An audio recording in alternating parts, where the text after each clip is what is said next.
concert at the Sphere. Oh, fish is a fascinating thing. Dude, the Sphere in Vegas? Yes. That giant globe. Yes. The whole ceiling is all LCD or Completely. LED. What kind of screen is it? LED? LED? Whatever the best shit is. Yeah. It's like $1 billion building. Yeah. But the screens on the ceiling, so Fish utilizes these for all these like crazy, trippy, psychedelic images. And so while the show was going on, people are just like, wow! It's like the greatest fucking thing I've ever seen in my life. Look at this. Oh, that's the ceiling. Awesome. That's the ceiling. Oh, that's great. Doing incredible. Shrooms and then going to that show? What a party. I mean, they're doing a residency, so I guess they're doing 6 Sphere shows. Check out some of the other ones I sent you, Jamie, because I sent you quite a few. They're all different. One of them is a dog. A dog's like licking the screen. I need to see this.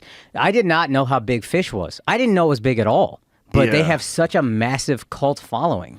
They do. They sell out everywhere. Yeah, it's like the Dead. It's basically the same. It's like a new generation of the Grateful Dead. And growing up, I was aware of the Grateful Dead. Fish, I was doing a show in Atlantic City, and then the guy that was booking, I was like, I don't know, man, it's tough. Fish is here this weekend. The whole city's, and I was like, what? Fish? The one with the fish? PH? Fish? And he was like, yeah, they're huge. And then people follow them. I had a buddy of mine, his girlfriend was really into Fish, and I just didn't get it. Yeah, I've never heard a single song. What are you talking about? Like, what's the big deal? Like, look at this one. Holy shit. Isn't this insane? That's awesome. It's insane. No, even hearing this in the headphones, that feels awesome. And looking on this screen. Yeah, and apparently there's not a bad seat in the house. And one of the guys from Fish was doing an interview about it, and he was saying essentially like every seat is incredible. Because every seat you see the sky, and you see this. You see fireworks, and it's just fucking amazing. This is awesome. So they're doing a UFC there in September. And I have look at the dog. Oh, that's so sick, dude. That's so sick. Isn't that amazing? Yeah. What's going to be on the screen of UFC 300 is Max Holloway knocking you out with 2 seconds left in the fight. 1 second. Yeah, 1 second. Yeah, it's going to be all kinds of shit. I mean, they're essentially planning for that different than they've ever planned for any other event. Dana told me they've already spent $9 million preparing for September's event. That's so sick. So tickets are going to be nuts for that, I assume. It's going to be nuts, yeah. It's going to be a nutty event. And I don't think they're going to do more than one of them. I think they're only going to do one. Because the idea is like it's so expensive to do and there's so much involved in preparing for it. But it's an investment, so you're going to get it back. Has anybody written a book on Dana building the UFC? You would know, I would not. I'm very much casual. But I remember being like 13, seeing the UFC commercials, and it seemed like this fringe thing, and now it's this massive mainstream thing. And I don't want to give all the credit to one person, but it seems like he's the one. A lot of it goes to him. Yeah. If it wasn't for him, it just wouldn't be the same thing. You have to have a maniac running that organization. He's a maniac. He's a maniac, but a genius maniac. Yeah. Oh, yeah. He's literally born for that job. Yeah. It's perfect. He's the perfect guy for that job. My cameraman was telling me this morning, Kevin, shouts to Kevin, he films and edits all my stuff, but he's a big UFC fan. He said Dana put out like a 3-minute video after UFC 300 of a bunch of people criticizing the fight card on UFC 300. And I was like, dude, that's the thing that you need. That Michael Jordan has that thing. Dana White has that thing. Dave Portnoy has that thing where it's like, I remember everybody that ever insulted me. Fuck you. No matter how famous I get, fuck you. Yeah. Yeah. I don't have that. I don't either. But I keep moving. I don't like that kind of stress in my life. I don't like dwelling on things. I don't like creating additional conflict.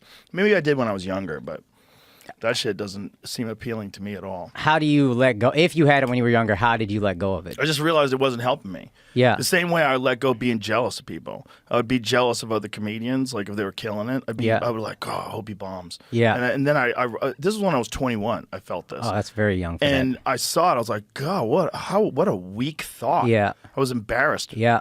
I remember being 27 and just being so angry, and I haven't let go of all of it by any stretch, but being like, I don't like me being like this. Yeah. And then I realized all my hate of other people is rooted in me worrying I'm not going to make it or worrying I'm not funny enough. And then you get kind of like, well, that's embarrassing, so let's try to move away from that. Yeah, it is, especially with comedy and something that you can actually improve on, it's really stupid. Yeah. Or even martial arts, something you can improve on. I get it with girls. Because they get it with looks. Yeah. Like Yeah. looks. Oh, they're saying it. Okay. No, looks is a fucking terrible. What a crazy crapshoot. Yeah. You could just get 2 6s. Yeah, Or yeah. you could get 2 1s. Yeah. And there's not a goddamn thing you can do about it. You just got fucked by genetics. And it's because men don't give a fuck about your personality. They barely care. Yeah, it's As long as you're nice enough. Yeah. You're nice and smiley and friendly. Be there, don't People stop are like, the fun. she's great. Yeah. She's awesome. She was quiet. Like, we're such losers, dude. We're like, she was like not interrupting me when I was talking. She's awesome.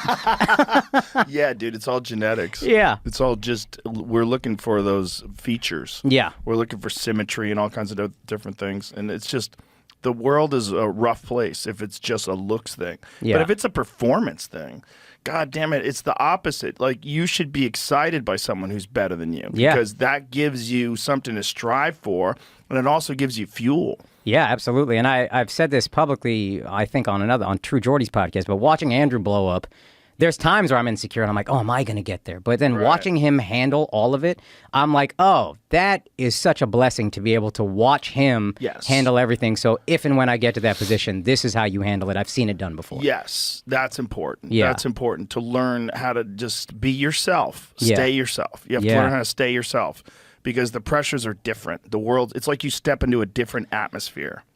Yeah, it's like a different environment. It's like you're on a different planet. Yeah, the gravity's different. As the number of eyeballs increase, every feeling you have about these groups of people with an opinion amplifies as their numbers amplify. Yes. So if you're hung up on other people's opinions and then you blow up, you're in real trouble. Yeah. Because if you read all that stuff, you can go crazy, and we've all seen it. We've all seen guys who go crazy. Yeah. Just like the pressure and the other people and the opinions and all that stuff, it cracks them. I remember when you came on Flagrant, you were like, I'm sure there's stuff that's negative about me. I just don't read it. And then that actually helped me because I was like, oh, if Joe Rogan the most famous guy I know, doesn't read the comments, I thought there was like something weak and you needed to like train yourself to get used to negative. It was like a really stupid thought.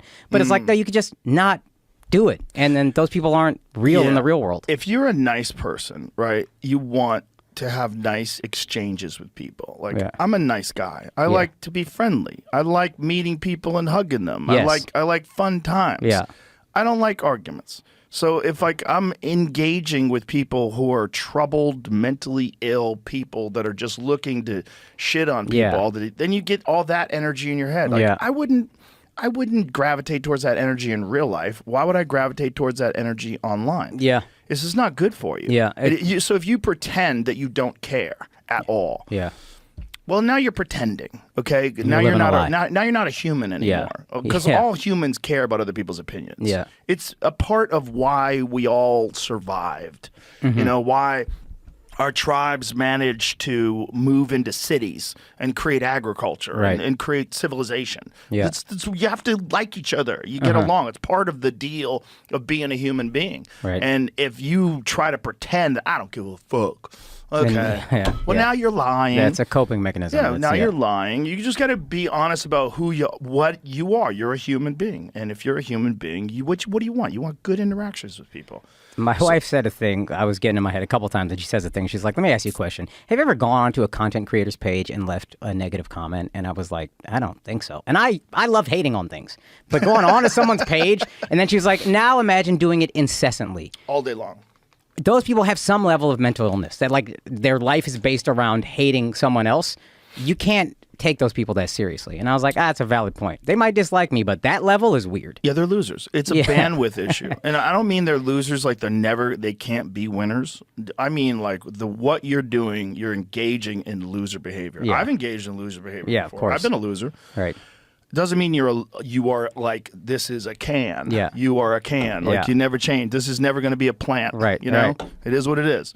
That's not what I mean. But I mean that if you're acting like a loser, if it walks like a duck, quacks like you're a fucking duck. You're a loser. Yeah. And if you're a guy that's going on, you think Michael Jordan's leaving negative YouTube comments? You know what I'm saying? Like people that are successful don't have time to try to take other people down for no reason, unless you're Cat Williams. Yeah, but he's great at it, though. He's so good at it, though. If you're not that good at it, don't do it. But also, he's being accurate. Yeah.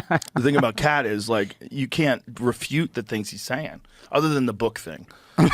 There's no way he reads that many books. But his other 40 than that, is impressive. It's not as fast as he said, but it's impressive. Oh, Was he's it funny. 5 flat? He He ran the 40 in like 5 flat. Have you seen that clip? yes. Crazy. Look, he's fast. Yeah. He's fast, man. And he's cool. He's fun. He's a fun dude. Hey, I have some loser behavior to apologize for before we get... Really? Yeah. Yesterday, I'm walking through Austin, and I'm like, this city's great. Why did I get on Rogan the first time and shit all over Austin? What a fantastic city. I'm a loser. 68 degrees on a Sunday. I'm walking around. There's trees. There's beautiful people. There's good food. And I realized the only reason I hated it is because I would leave Texas when I moved to New York or L.A., and every hacky liberal would be like, oh, I hate Texas, but I like Austin. And then I got insecure and some loser shit, and I was like, you know what? Fuck Austin, dude. Fucking vegans, they suck. This city's great. If you go to certain parts of Austin, you will get annoyed. I was in East Austin a couple months ago, and I saw some fucking guy driving his Tesla with a mask on. And I literally wanted to yank him out of his car and break his neck. You fucking... You're a problem voting. I guarantee you, you're a problem. Oh, my God. You're the reason why there's no cash bail. Dude, I saw a guy in 2022 in an elevator, and he got mad at me for not having a mask on. I was like, buddy, it's over. It's over. He got Stop mad it. at you in He was like, 2022? you're not wearing a mask? And then, because New York had the whole mask thing for longer. And so I guess, but to me, once it... Was it still going on in 2022 when you got in the elevator? I guess. Well, my wife, NYU, she got a master's at NYU, and they made them take boosters, which I took the vax. I'm fine with that, but boosters, I was like, I'm not doing it. If it's a cold, I'm not vaccinating against a cold. I'm not doing it. And then they made them wear masks until, I think, middle of 2023, they had to wear masks. Jesus Which Christ. is insane. There's no science. Zero science. Yes. If you look at the science behind masking, there's actually legitimate science that breathing those dirty fucking masks with that bacteria inches from your mouth is bad. That's fair. Yeah, because you're spitting in this thing, and then this thing is right in front of you. Yeah. And it's also warm and moist, Yeah. so it breeds bacteria. Like a surgeon wears masks to protect someone whose body is cut open. That Yeah. makes sense. So you And don't then spit inside of them. he's not talking, having full conversations. He breathes in it for the surgery, takes it off. That's it. Another Right. mask or whatever. And if you wear one of those tight-fitting N95 or what do they call them? Is that what it is? Yeah, N95. KN95. KN95 and N95, yeah. If you wear one of those, like even that is you're getting air in, okay? And you must understand that the particles of whatever virus it is are smaller than the fucking holes that you're getting that's air interesting. through. That's interesting, yeah. Like you could vape through those things. Have you Yeah. ever seen people vape through them? No. Yeah, fucking vape goes everywhere. There's a doctor that was showing that early on. Yeah. He was a respiratory specialist. He was Okay. like, this is insane, and let me show you why it's insane. So Right. he takes one of those big juice box vapes Yeah. that those dorks Yeah. use. That's what looks like sucking on a robot dick. Just so he takes this big puff and then blows right through like one of them surgical masks, like right Wow. Okay. through it. So the COVID particles are smaller than the vape particles. Yeah. It's nonsense, but it made people feel better. And I wore them in the beginning because, it's like you don't want to be an asshole. Everybody's scared. You don't want people upset. Oh, there's no mask. Yeah. And early on, I'm with you. I get it. We didn't know what the fuck this was. We didn't know how to control it. Right. So this is what we feel we need to do. And then as more info started coming out, we should start to get less hysterical about it because there's more info on it. And it felt like in New York, we didn't. I thought some places went so far the other way. It was a little nuts, but it was more fun. Liberals. It's Yeah. liberals. It's- And this is it's coming just- from someone who's been mostly a liberal their whole life with Yeah. most issues. Yeah. I'm liberal about pretty much everything until it gets to like border and guns. And then I'm like, I know violence. I understand reality. Right. And this crime is real. It's a real thing. Yeah. Like this idea that you shouldn't be protected is fucking nuts, especially when you're defunding the police, you fucking idiots. Yeah, that was crazy. Yeah, I you know what? I have a bit in the special where I talk about just like the marketing of it, like defund the police. I don't. When I talk to liberal people about what that means, they would be like, yeah, I just want to like specialize the police force and have less have de-escalation measures first, blah blah blah. And I'm like, well, specialize the police is a lot better than defund the police. You maniac. Yeah. Well, what terrible what they marketing. have to do is train the police better and Improve the police. Yeah, and give those folks mushrooms every now and again and let them cleanse. Because of you, I started smoking weed a little bit. It's great. I gotcha. You I got got you on me. that podcast that day. Huh? You got me on the podcast that day. And, buddy, let me tell you, shrooms, even better.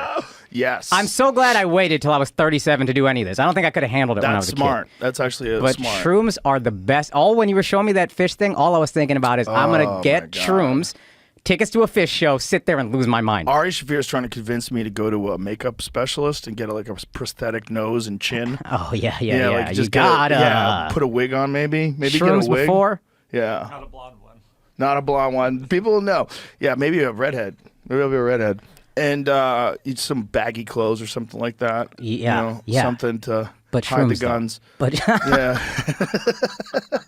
Well, I can't. If my tattoos, if anybody identifies those, you have to. If you're going to go to a Fish concert, you have to just be one with the crowd. And Yes. You can't do that if you're famous. Oh, So interesting. you got to be able to sneak in and just take it in. Wow. Dude, we could just rent out this Sphere. Let's just God. Let's just do a concert, a private concert with Fish for you and your friends. And Dude, you know I am obsessed with AI animation. I'm obsessed with it. I follow like 15 different people online now on Instagram. It'll come across my feed, and I'll just find these insane videos that they're creating like instantly with AI, and they're beautiful. It's insane. They're amazing. We made songs with AI on the Patreon, one of the Patreon episodes, and they're so good. 20 So seconds. good. 20 it's unbelievable. seconds. Have you It's seen crazy. the rap beefs that are happening where they think the songs are AI because they're so like? One guy said, "I know this song isn't AI because how can AI take a breath in a song?" And I was like, no, "Because they can. it's AI. It's just going to get better and better." No, they take breaths. They do all kinds of stuff now. They mimic all the patterns of speech that they can record from all these different people. So they have if you have a database, like say if you and I we've been on a bunch of podcasts now. Yeah. So they could take us and have us say anything. Yeah. And it would be like weird pauses and Yes. clearing of the throat. It would be indistinguishable. What is What is this? Drake takes aim at Kendrick Lamar with AI, Tupac, and Snoop Dogg vocals on tailor-made So Drake and freestyle Kendrick diss track. Lamar are beefing. Drake wrote a beef, and he did AI Snoop and AI Tupac talking about how disappointed they are in Kendrick Lamar. He wrote the raps, and then the voices sound perfect. Oh my God. It's unbelievable what's happening. What is wrong with Kendrick Lamar? They're just beef. This rap it's competitive. They beef sometimes. I think Kendrick started this one, and then it's just Really? like who wants to be the best. And hip hop is rooted in this kind of like battle rap and like competitive spirit. Well, So- hip hop is an interesting thing because I love hip hop, but I don't really love bragging. But I love hip hop bragging. Yeah, because it's You know? performative. It's not. You don't take Yeah. it seriously. Well, it's also you got to put yourself in like Jay-Z in 99 Problems. Mm-hmm. You know, where he's rapping about all you sing about is Cash Money hoes. Yeah. Like if you grew up with holes in your Zappa toes, yeah. you would, Yeah, that's yeah. the whole idea. Is like Yeah. if you come from nothing and then all of a sudden you got diamonds and you're driving a Yeah. fucking Lamborghini. Yeah. Woo! Yeah, absolutely. It's supposed to be a celebration of the fact that you made it, and it's part of the bragging. I remember when my parents had money. They had money, lost money, had money, lost money. But the last time they had money, I was like, who needs all this stuff? Then they lost money. I started comedy. I was broke as fuck. Whole family's not making money. And I was like, all I want to do is buy things. When I get money, I'm buying everything. And then you buy a few things and you're like, I'm good. I got a nice place to live. I'm happy with my 2012 Honda Accord. We're good. The thing about expensive stuff is if you can't afford it, the stress of that not being or barely being able to afford it and working for it is not nearly worth what you get out of the thing. Yeah. The only time nice things are worth it is when they're kind of free.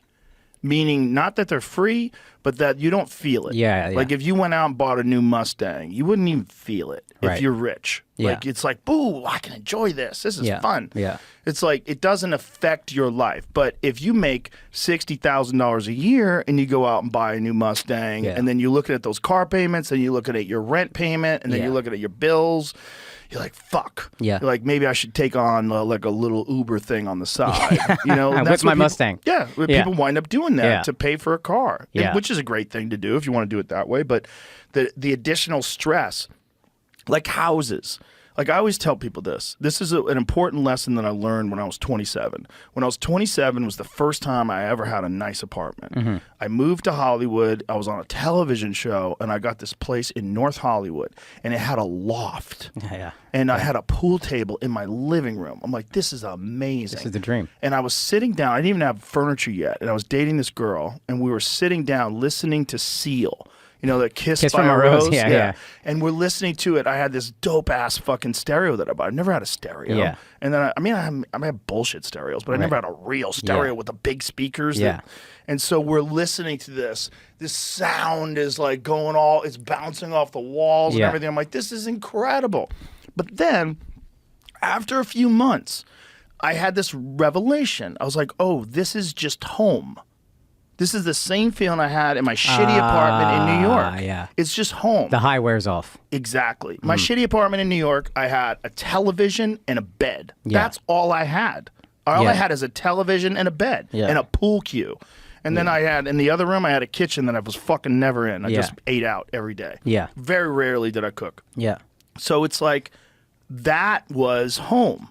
So I'd go there from the road, do a gig, plop my bags down, sit on the couch, turn on MTV. Yeah. I'm home. Yeah. It's the same feeling. Yeah. The exact same feeling. But Yeah. if you got to bust your ass and really kill yourself for the same feeling, it's not worth it, kids. Yeah. Your home feels like your home, no matter if it's a $50 million mansion or a fucking condo that you're paying $600 a month on. Yeah, it's the same thing. My wife is big on the thing where if you can't afford it twice, you can't afford it once. That's smart. Yeah, so I'm very financially, I think just a byproduct of being a comedian and like you risk everything. I don't have any risk aversion at all.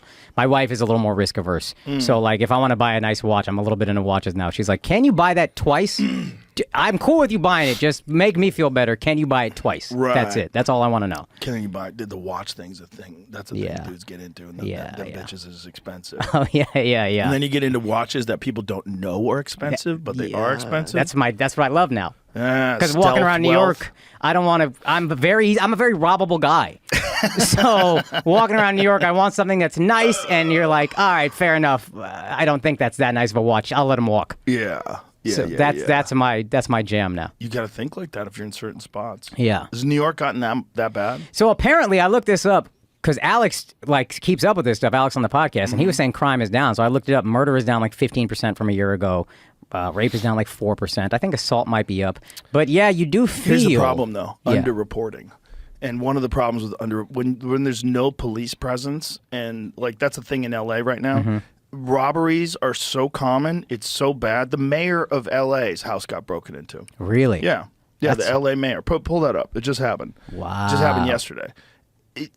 They're so fucking common, and cops aren't coming for anything. Yeah. That a lot of shit goes underreported. Yeah, because if you call it in, no one does anything. No one cares.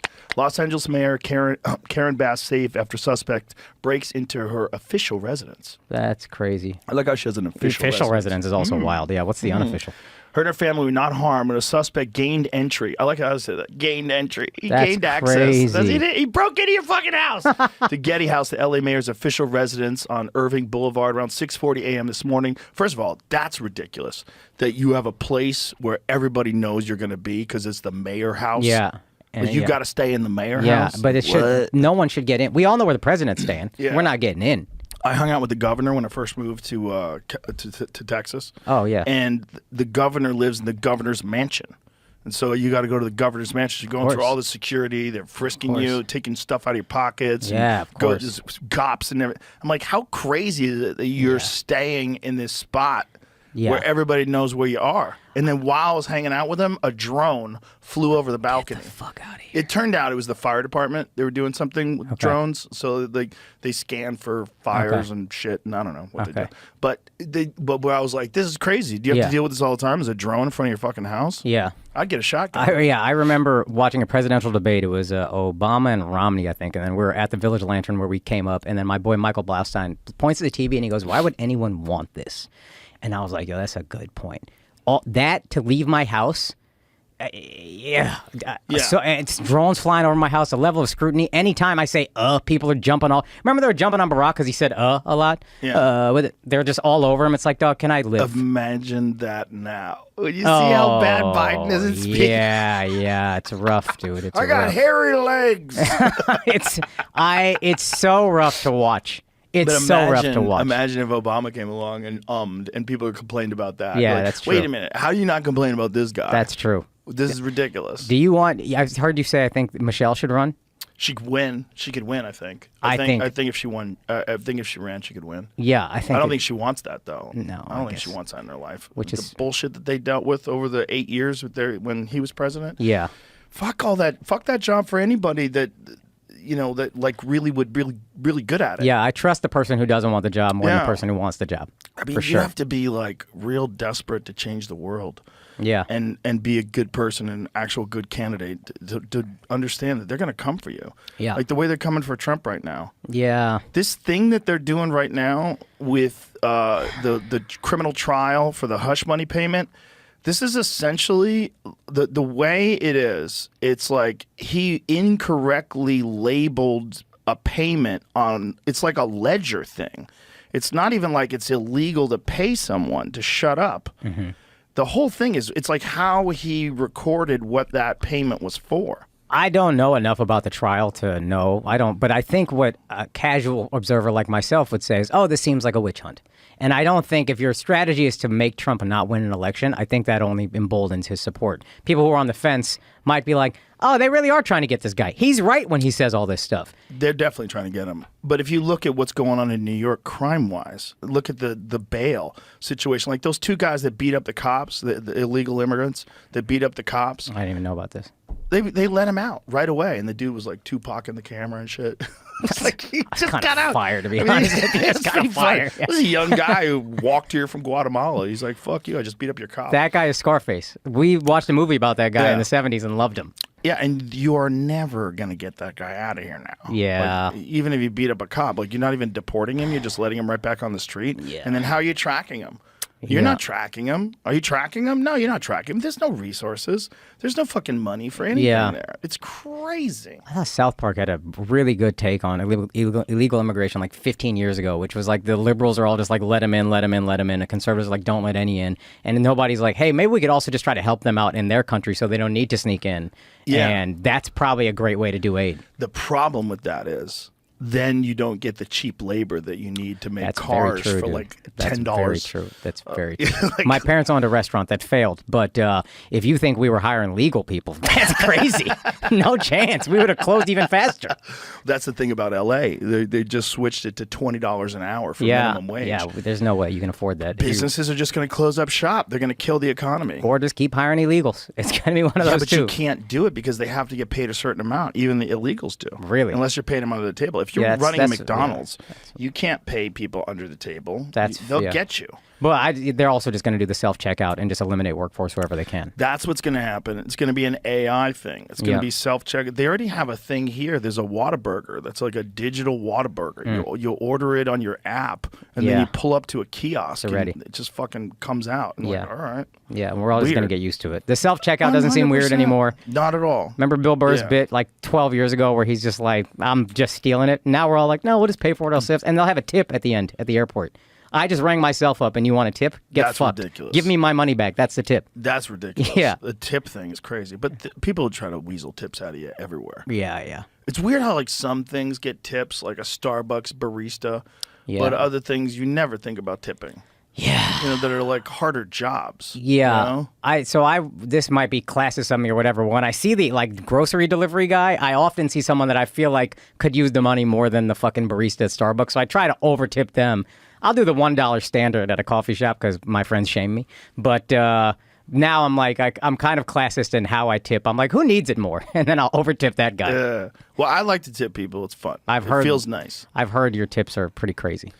It feels good. It's like, I call it like a little love bomb. You leave a love bomb for someone. Like, it changes their day. I'm fighting against my Indian heritage. Anytime I leave a big tip, I'll do it, but it's tough. It took a lot of work. I'm Italian, and Sinatra and all those guys. Just everybody's handing out big tips. That's a big thing for the Italians. Makes people feel better. Yeah, it's a nice thing to do. It makes people feel better. But my point is, like, how come you don't tip the stewardess on an airplane?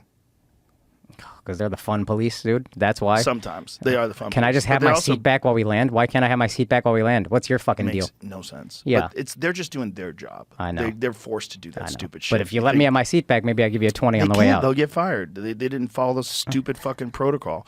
But those people, like, they're bringing you food, they're bringing you water. It's true. You press a button, and then they have to come over to You you. summon them with a button. And they don't get a tip. That's true. But the Starbucks guy does. Yeah. Okay. And that smug fuck gets a tip. Some of them are so smug. Yeah. Is that a prerequisite for being a barista? You have to like look at people. Can I tell you sideways? I'm trying to tip better as I feel I'm more blessed. And I remember COVID being like, oh yeah, these tips this is an important thing to do. Right. But if you give me any attitude, the way I press 0 and then spin it back around to you so you can see me not tip, it makes me so happy. I'm overjoyed. 0? There you go, buddy. That's a Texas thing, I think, to a degree. We don't like rudeness at all. Right. Very yes, sir, no, sir. I'm raised yes, sir, no, sir, yes, ma'am, no, ma'am. Please, thank you. These were huge when I was growing up. Yeah. So if you don't give me that, I feel so like, who the fuck? There's a real benefit in that kind of Texas-friendly, like, politeness. Yes. There's a real benefit. That makes everybody feel better. Absolutely. I call people ma'am and sir all the time. Yeah. Makes everybody feel better. Yeah, and now that I'm old, nobody gets offended anymore because I'm older than the people I'm sirring or ma'aming 95% of the time. Yeah. Yeah, I'm always older than young guys that I'm calling sir. Yeah. But it's it feels good. Makes everybody feel better. Yeah. There's a method to it. There's an intelligence to it. Right. Because that whole East Coast thing, I grew up in Boston. Everybody's hard-assed and hard-edged, and I'm over it's it. like, I don't have to do that. But I get why they're that way, because everybody that lives on the East Coast, unless you moved there recently, you're essentially the child of either immigrants or the children of immigrants who are, of grandparents of immigrants. Their Children or grandparents grandchildren of immigrants. Yeah, someone came from a boat, and they landed on that spot, whether it was the 1920s or whatever the fuck it was. With my family, it was in the 1920s. So these people, they landed there from fucking Italy and Ireland, and they were poor as fuck and desperate. Right. They made it across the ocean on a boat without YouTube. They didn't know what the fuck they were getting into. Yeah. They probably barely saw a photo of what America looked like. They had no idea if they were going to get a job. Yeah. Those are hard-ass people. And so those people raised hard-ass kids. And it takes a long time to break that out of a generational cycle. And I think for a lot of people that moved to California, like, I didn't even know people were friendly until I moved to California. Yeah. When I moved to California, I'm like, girls are so much nicer. They're like nice. Yeah. They're like, hi. Hi, how you doing? They're not going to just be mean to you. Right. Like, Yeah. I think some of it also is just the number of people, the density of population. In Texas, I see a person every 90 seconds. I can say hi to everyone I walk by. Yeah. In New York, there's too many people. If I hold the door open for one person in Texas, 2 might walk through. In New York, 30 might walk through. So I'm not doing this. That's a great point, because like I walked my dog yesterday. I'm walking down the street, and everybody I see, I'm waving. Hi, how you doing? But I saw like 5 guys. It's so much easier. It's easy. Yeah. If you're in New York City and you're walking on the street and it's just constant flow of people coming your way, I'm not you saying literally hi to anyone. can't wave to everybody. You would be a crazy person. Yeah. Imagine if you walk down fucking Fifth Avenue just waving at every you get the single shit kicked out of you. Someone would get upset at you. Like the Joker opening scene, get chased down the street and get beaten the fuck up. Bro, I've been watching a lot of videos on Instagram, unfortunately, of women getting punched in the face in New York. I've seen like 4 or 5 of them over the last few days. People just punching women for no reason. Yeah, that's like a thing. What is that? I don't know. I thought it was only white women at first, so it was just funny to me. But then I found out they're doing it to everybody, and now I'm scared for my wife. Yeah, I saw some Asian lady get punched in the face today. Yeah. What the fuck? For no reason. Just walking down the street, and this dude just She had a mask on, too, by the way. Maybe that's why. Maybe that's why. This dude just waylaid her and knocked her mask off, sent her flying. Out of nowhere. Like, you don't think you're going to get hit. First of all, people die that way all the time. Yeah, Because if you don't know you're going to get hit, and you get hit, you go unconscious, and you bang your head off the concrete. Yeah. It's like getting the world dropped on you. Yeah, no, that's one thing that fighters are keenly aware of that most of us I don't think about a lot. You got to really think about that on concrete. Like, if you're going to punch somebody on concrete, you might go to jail. Yeah. You might go to jail for a long time, and you might have horrible nightmares that you could have avoided that. You didn't have to do that. Especially if you're skilled. Yeah. And you know that, like, I don't have to fuck this guy up, but this guy's fucking pissing me off. Yeah. I want to teach this motherfucker a lesson. Yeah. I have a friend who had that exact situation. It's like, I haven't fought since then. I don't know what happened to the guy. I had to get out of there. And he's like a trained fighter, and he's like, I don't know what happened to him. I couldn't find out, and that just haunts me. I was very enthusiastic about fighting until I was 19. And when I was 19, I fought in this tournament in Anaheim, California. It was the Nationals, and I was the Massachusetts state champion. And I fought this kid who was, I think he was from Illinois. I think he was the Illinois state champion. And I hit him in the head with a wheel kick. And what a wheel kick is like your body spinning. So I'm standing with my left foot forward, and I'm spinning my right heel around in a circle. Okay. And it has insane power. Insane power. Right. The amount of power that you get in a wheel kick is because it's my legs, it's my upper body. Just There's torque. a whip to it. It's got all this torque. And I caught this guy. He came at me with what's called a stepping roundhouse kick. So he had his front leg forward, and he stepped forward with his left leg. He was going to throw a kick, and I spun with my right leg at the same time. So I caught him running in, and I blasted him in the face. And he went out, face plant, snoring, never woke up. He was unconscious for half an hour. They put him in a stretcher. I was watching. He never got out of that stretcher. They took him to the hospital. I have no idea what happened to him. And it freaked me out. Yeah. It freaked me out. Yeah. I lost my next match, and that was my third match of the day. Were you just like, I can't get over this? No, in I the next fight? lost my next match. The guy was just better. Okay. I just lost. Okay. And but when I went back to Boston, my main instructor, he wasn't there in California when I was fighting, and so because there was a team of us, it was like 10 of us that went to California, and he said to me, he goes, "I heard you had a great knockout," and I said, "Yeah." He goes, "Wheel kick." I go, "Yeah." I go, "I thought he was dead. He never got up." He goes, "Sometimes they die." Fuck. Dude. I was 19, and I was fighting for zero money. Wow. None of it made any. And my heel was sore. Oh, yeah. I was limping the next day because my heel was sore from his face. Yeah. And then I was thinking, I'm not immune to that. Yeah. Someone could 100% do that to me. Yeah. We're whipping fucking bones at each other. Yeah. You know, I mean. It changed my feeling about it. I didn't have the same enthusiasm after that. That was probably like the beginning of the end for me. I fought for a couple more years, but it was like, that was kind of it. I was kind of like, what? Was your aspiration before that to be like a world champion I wanted to fighter? be in the Olympics. Okay. Yeah, but there was no money in Taekwondo. There was no money in kickboxing either. I had an offer for a kickboxing fight. It was like $500. Boy. But and then if I fought professional, then I could never fight amateur again because now I'm a professional. So it was like $500. I was like $500 to train for like 2 months and maybe get pummeled. Yeah. You know, maybe get brain damage, maybe get my nose shattered. Yeah. You know, maybe get my ribs kicked in. Like, And that's the beginning of the stand-up career, essentially? Well, I was doing both at the same time as well, which was also a problem because I knew I wasn't as committed to fight. But it really began with that 19-year-old when I knocked that dude out. That was the beginning of the end. And then it was like later on, it was headaches from kickboxing. Oh, wow. I was getting a lot of headaches. I was getting headaches like after sparring. I would be lying in bed and my brain would just be throbbing, just boom, boom, boom. And I remember thinking, what am I doing? Yeah. Like, am I ruining my brain? Yeah. Because I knew a lot of guys who their brain got ruined. And it didn't seem like they realized it. It didn't seem like, because they were still fighting. Yeah. It didn't seem they realized, or maybe they didn't know what to do, or maybe they just weren't that smart, but they were still fighting and training. But I was realizing they were slurring their words. Yeah.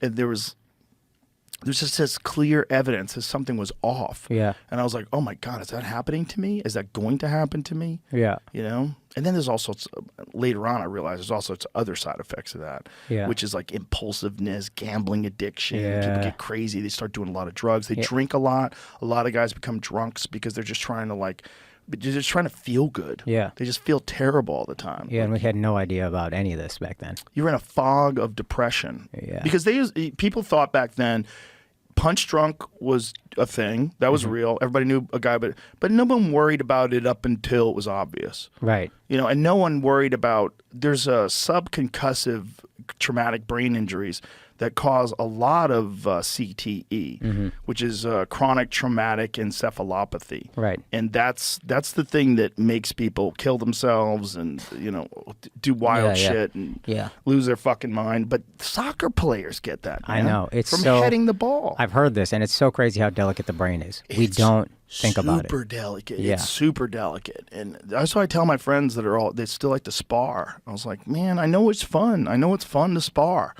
but don't do it. Yeah. Don't fucking do it, man. Don't do it, because you could just slip away and not even realize that you slipped away. Yeah. Because all you have to do is like spar with one meathead, one guy who really, and then he hits you, and you get mad, and you hit him, and next thing you know, you're in a fight. Right. You're in a fight in the gym. And a lot of fights happen in the gym. There's a lot of sparring matches that essentially become fights where you're just wailing. People on don't each break other it up. No, most gyms don't. Right. It depends on the gym. I mean, a really good gym will break it up, especially if someone's better than the other person and they're wailing on them. A really good gym will stop that. Yeah. But a really good gym will not want you to spar like that most of the time anyway. Most of the time they want you to what they call technical spar. So you're just kind of like, you're hitting each other, but you're not like full blasting each other. Right. You're just getting timing in. And that's a really great way to spar if you trust your sparring partner. So if you got a guy that you could do it with, and he's cool and you're cool and you like each other, you know, and you can make this agreement, like, if I hit him, I'm going to hit him like this. Like, kick him, I'm just going to like stop Just at tap the body. Okay. And if you do that, then you really develop sharp timing, and it's great. But you do have to do hard sparring every now and then, because you got to know what that feels like. And the consequences of making mistakes are so much more.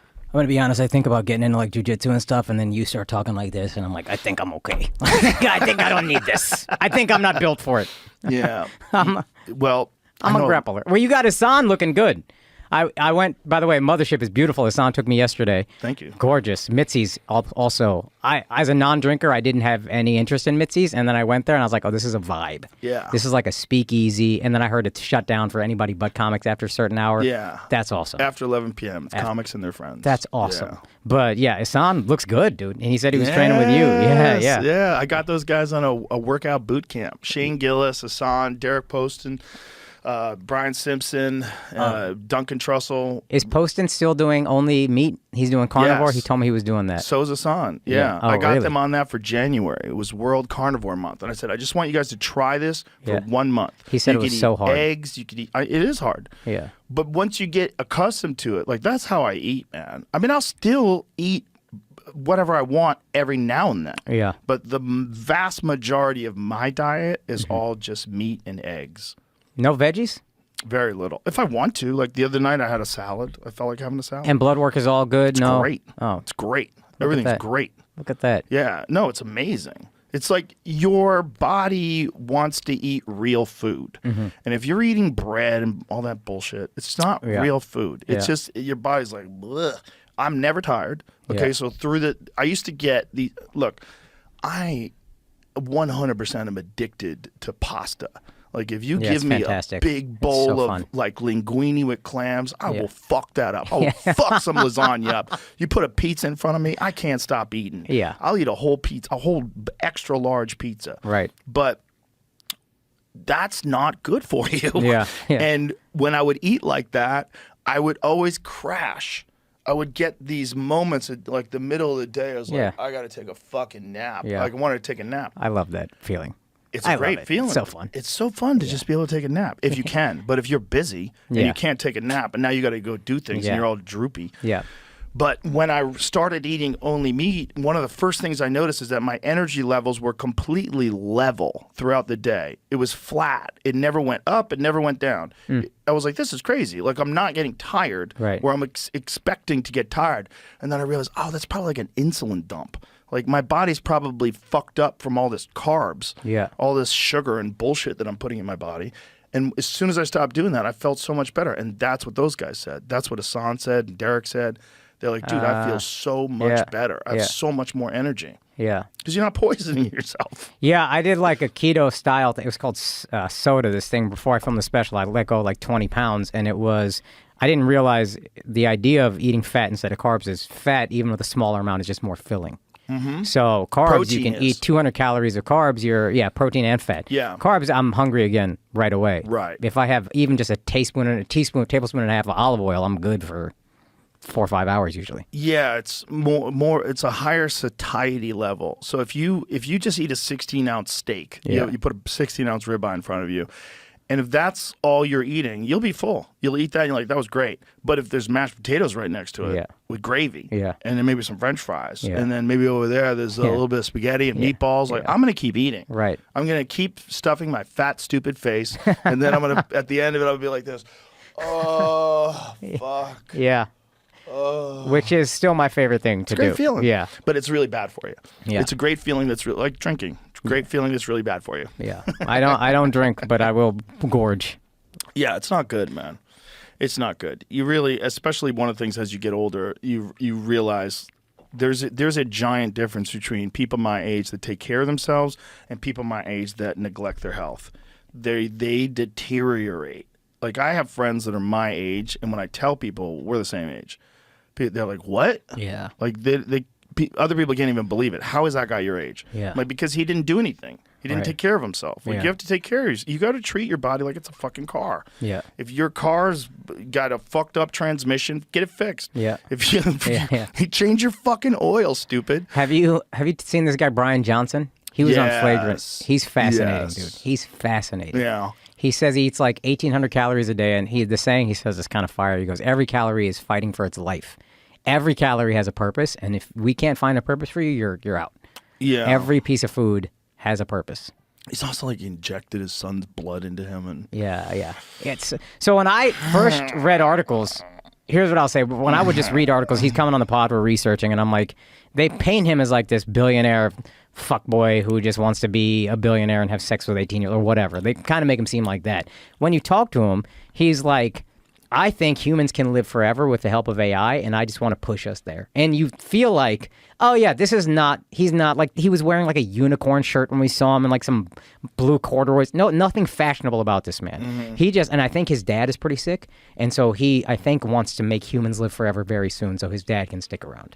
It's actually like, there's a lot more nobility to it when I talk to him than when I just read articles about him. Isn't it interesting that you would be skeptical about a person who wants to live longer? Yeah.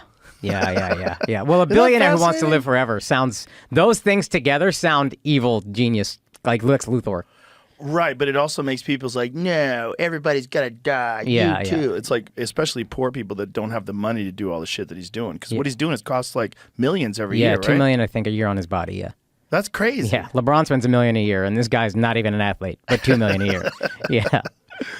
I mean, he looks okay. He looks great, dude. He looks pretty good. He looks better. He's in better shape, obviously, than he was 5 years ago. Yeah. He's also a vegan, though, which I found fascinating because there's not a lot of evidence that that's good for He didn't think that was healthy. He thought he could be as healthy and protect the environment, I believe. He thought the environmental cost of meat right now is too high. He should read more. Yeah. It's not protecting shit. You're encouraging monocrop agriculture. You're encouraging the death of untold numbers of creatures when they fucking... When they cultivate those crops, when they cut them down and run those fucking combines through them, everything dies, dude. If you think one life is one life, so if you think like a bison is as important as a mouse, well, you're a hypocrite because those ground squirrels, shrews, really, ground nesting birds, fawns, rabbits, things get fucking destroyed. If you talk to farmers, one of the things you see after they run a combine through the field is vultures and crows just flying over the field because they know everything got fucked up. Yeah. So if one life is one life, and this is not to say that there's not a horrific loss of life every day with like chickens. Yeah. The number of chickens that get killed in this country every year is in the billions. Yeah. It's in the billions. Yeah. Like, how many chickens do we kill every year? Let's find out. I was watching this thing on all the different animals that get killed. Like, what's the highest number of animals that get killed? A chicken. Is it chicken? It's got to be chicken. Chickens is high up there. I don't know if it's number one, but there's a lot of different things get fucking killed and eaten by people. Yeah. But monocrop agriculture is terrible for the environment. It's not good. It's bad because you destroy, like topsoil. You're not supposed to have 17 billion? I think that's billion. What's that? That was animals total. Oh, 8 billion chickens. Chickens down here. 8 billion chickens every year? U.S. 214 million turkeys. That's surprising. Ridiculous. Turkeys, they only exist because of Thanksgiving. Yeah. Wildly overrated meat. Very overrated. Yeah, I'm amazed that there's 8 times more. Shellfish. Look at the shellfish. Oh my God, 43 billion. No, that's fire. I love shellfish. That one, they got it. 3 billion fish. 23 billion. Oh, million ducks. Yeah, 23 million ducks. Worldwide chicken said it was like 70 billion. 70 billion. Yeah. Woo, every year. That's dude. crazy, Every dude. year we kill 70 billion chickens. Makes sense, That's though. wild. If there's 8 billion people, we all probably eat about 9 chickens a year on Oh, yeah. average. Yeah, You know I what I had a mean? chicken the other day. Yeah. Yeah. Meanwhile, I have chickens. I have chickens and they're sweet. They're my pets. That's Really? what's weird. Yeah. I have like 15 chickens and they make eggs. I eat their eggs, but they're not worried about me at all. I'm like, hey, ladies. I come by, I give them food. They get excited to see you. You got a lot of land out there then. Yeah. Yeah. Are you raising any other animals? Are you doing No. a full farm or just the chickens? No, just chickens and trying to keep my dog from eating the chickens. My dog would be terrified. My dog is 7 pounds. He'd be terrified of your dog and chickens. Both. Freaking out. Oh, that's funny. What kind of dog is it? It's a Maltipoo. Happy. Oh. I love him, dude. I didn't want a small dog. My wife made me get a small dog, and I'm so happy. Anybody who doesn't like small dogs, I say meet Carl. Yeah, Meet he's little fantastic. Carl. Was he in your lap? Yeah. Look at this guy, dude. Oh, Look at little this guy. Carl. Look at little Carl. Yeah, it's the best. Yeah, dogs don't get any cuter than Carl. Yeah, They he's- just get different. Yeah, wonderful. Just Yeah. traveling with a small dog is so much better than... Yeah, they're great little buddies. Yeah. They're little pals. Dude, I got the full sling. I'm going to send Jamie a link. I got the full sling. I put him in there. Just walk around with him. It's the Well, best, dude. sling. Don't get punched. Well, Oh, yeah. What if you fell and crushed the dog to death? No, I could never. I would have to fall. It's like a mother holding a son. You know what I Right. mean? You got instincts. I'm in. Unless I'm you falling. get cracked. Oh, if I get That's what I'm cracked. saying. Like that Chinese lady I saw today. Yeah. I'm probably about as strong as her. So, yeah. She was a big lady. Oh, then She was definitely. Less quite strong. wide. She got waylaid. It was and the dude just stood over her after he waylaid her. He just stood over her and he pretended like nothing happened. He was talking to Young somebody kid? else. You know, young enough. Yeah, I feel like young kids scare me the most because they don't know the value of a life yet. No. They don't get it. I saw one kid that died in New York City. These guys just walked up to him and cracked him, and he fell backwards over the curb and fell back and slammed his head on the street Oy. and died Oy. for nothing, for $20. They robbed him for $20. That's all he had on him. Fuck, dude. I know. It's crazy. Yeah. It's just crazy that our society is so fucked up that we've been spending so much money on shit like wars overseas Yeah. and not nearly enough money on trying to figure out a way to have the minimal amount of people grow up to want to punch people in the face on the street. Yeah. The bear, like, Yeah. put a stop to Or that. feel like they need to punch people in the Right, street. like to- figure out yeah. a way to mitigate that. Like there's got to be a science behind it. Like what is the problem? Well, abuse at home, violence in their neighborhood, poverty, drugs, gangs, all that stuff.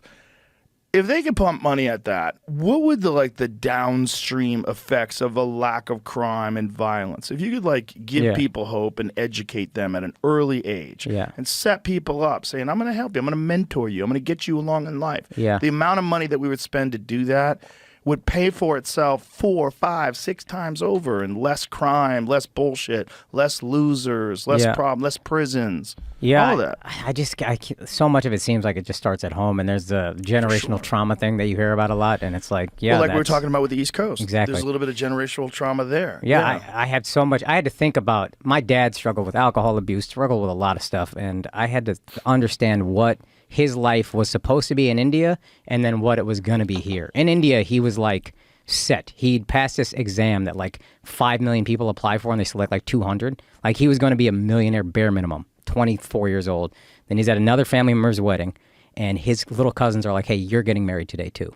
He had no idea. Arranged marriage. Getting fitted for clothes on his way to the wedding. Jesus And then they're Christ. like, you're also moving to America. That's because in the 70s in India, they're just thinking, oh, if he's successful in India, he'll be even more successful in America. The language barrier you never think about. And I thought about one of my cousins, it struck me because he goes, your dad is so funny. And I was like, what are you talking about? He's the least funny. He goes, your dad's not funny in English. He's so funny in Hindi. And I was like, oh, this guy this language he's not that good at, and he couldn't navigate the world the way he could in India. He was supposed to be a superstar. Then he comes here and he's in Texas as a brown guy in the 70s, probably less than to all these people, and he's used to being a star, and he can't be funny and he can't be himself, and that just sucks the life out of you slowly, day by day. What did he do in India? It's called a PCS officer. So there's a movie called 12th Fail, a Bollywood movie. I love Bollywood. But it's about a different post, but equally competitive. That one is like IS, and then PCS is like a government officer, kind of like state police, I guess. But like, you are at the very least well respected, and if you want to be rich and take some bribes, you can do that. And my dad would have done all of that. He would have taken all the bribes. All the bribes. And in India, he just kind of knew he knew the culture. He knew how to navigate. He knew how to grease the wheels and all of that, how to talk to people to get what you want. Here, he's not charming because he doesn't know English well enough. Right. There, he can get anything he wants. Here, he's just struggling trying to figure it all out. God damn. And so I've become keenly aware of, like, I don't know if we as immigrant kids appreciate everything our parents had to go through to get here for us. I'm not here without that. Well, if my grandparents, it was actually my grandparents' parents that moved here, but if they weren't the type of people that were so gangster they were willing to get on that boat, I would be in Europe somewhere. Yes. I'd be in Europe hanging out in a cafe, smoking cigarettes, talking shit. Yeah, I would be a fat, spoiled piece of shit, and it would have been fun. I'd have been a rich kid, but growing up in India, I wouldn't have been what I am here. I know that. Yeah, you want your own ability to carve a path, and there's a lot of countries where that's not an option. You can't really carve a path to do whatever you want to do. Yeah. That's not available to everybody everywhere. Yeah, man. Hopeless poverty. I'm not saying there's not extreme poverty in America. There is, but I've seen hopeless poverty in India where it's just like, I don't know how y'all get out of this in 3 generations even. Yeah, when you fly into Brazil, one of the things that happens when you fly into Rio, we would do UFCs there. Mm-hmm. You go through the favelas, the airport, and the drive from the airport to where the beach where we're staying. Yeah, you drive straight through the favela. So all to the right of you is shanty towns, and you see extreme poverty. Yeah. And have you ever seen that movie, The City of God? Yes. Whoa. Yes. Yeah. Whoa. Yeah. My friend Eddie Bravo said that makes Boys in the Hood look like Sesame Street. Truly. I remember thinking it was going to be an uplifting film, so I was horrified watching the whole thing. But yeah, it's crazy, man. And my friends from Brazil say that's exactly what it's like. That's exactly what it's like in the favelas. They go, it's bad. The runts, the kids that take over, they're like 9 years old. And they're just killing people. Yeah, unbelievable. I mean, they have no respect for life, no understanding. I mean, their frontal cortex isn't even beginning to form. Yeah. They're not, you're 25 before you figure out what the fuck you're even doing with yourself. I remember riding a train in India with my mom. My mom has like fibromyalgia, all these joint issues, and then we had to move train stations, all this stuff, or like platforms or whatever, and everybody's just rushing, and people are like screaming, trying to get off the train. So many people are getting on. People are like screaming, like, please just let me get off. And I'm like, yo, people are going to die doing this. And then we talked to family in India, and they might have just been saying it flippantly, but they said the cheapest thing in India is a man's life. They said that in Hindi, but like the idea that you just grow up around so much trauma and whatever that it is what it is. When there's a billion people, and that's what India has, a billion. On a land a quarter the size of America. So a quarter the size of America, 3 times the population. Yeah. That's nuts. Dude, the 0.4 of India's population, 1.4 billion, is bigger than America. That's nuts. So bigger plus a billion. That's nuts. Yeah. And you have to think a quarter the size of America and 3 times the population. If you really put that all together, you're just crazy. Like, yeah. What? Yeah. It's madness. And I love India, and I love going back, and I also just understand how privileged I am that I was raised here, and I feel like we as immigrant kids take that for granted sometimes. Isn't it interesting how like some places just... Well, I guess it's the older ones, right? Like think about high population places. It's China, which is like our oldest civilization. Yeah. China has thrived economically for 4,000 years. Yeah. 4,000 years. Yeah. So of course they have a billion people. Yeah, true. Obviously there's serious poverty and all sorts of problems in China, but the point is they've been a unit for 4,000 years. So people have been fucking. Yeah. They've been fucking for 4,000 years, so much that they had to say you can only have 1 kid. Yeah. And then they ruined everything. That stupid idea. They ruined everything. So there's so many more men than there are women. Oh, so now they have like right, a real yeah, problem. Yeah. And then they realized that they were going to have a real problem, so they started changing it and saying you could have more kids. I think you can have 3 now, right? Is that what China's policy is now? Are you not worried about China as a threat to America for global dominance? I guess I can't think of a better way to say it. But are you worried about China? I think they've already won. Yeah. They've infiltrated all of our universities. They give grant money. They pay for things. They buy up farmland. So smart. They've been buying up farmland around military bases. They sell America cheap cell phone towers and internet routers. they sell them cell phone towers at a discounted rate so that they can have their cell phone towers around military bases so they could listen to everything that everybody fucking says. I mean, yeah. And then they get caught using like third-party access to like Huawei got kicked out of America. Oh, that's right. Yeah, you can't. I forgot about this story. Yeah. I was ready to buy a Huawei phone because Huawei at one point in time have the dopest phones. Really? Bro, their phones are so dope. Their phones are incredible. They had cameras and batteries that were so much better than iPhones or anything that was available in America at one point in time, and they were just making these insane phones. And I remember they made a Porsche design phone. It was a Porsche design Huawei phone. I'm like, this is the craziest phone I've ever seen. Yeah, yeah. And then all of a sudden they put a ban on them. And I'm like, there must be some real shit going down if the United States government. Yeah, we let them get away with a lot. What does it say here, Jamie? There's a fine when there was a social upbringing fee or a social maintenance fee. Oh, in China, if you had more than one kid. And then it says the Sichuan province abolished the 3-child policy, making it completely allowing parents to legally have as many children as they want. The real problem is the lack of women. It's the different. What is the population difference between men and women in China? I think it's like 60-something% men. Yeah, that's a problem. Yeah, that's a real. That's problem. a real problem because the reality, at least in America, America has a very high level of men who are single and have no sex. Yeah, it's pretty high. Yeah. I was one of those for a long time. Here it is. 720 male inhabitants and 689 female. That's not too bad.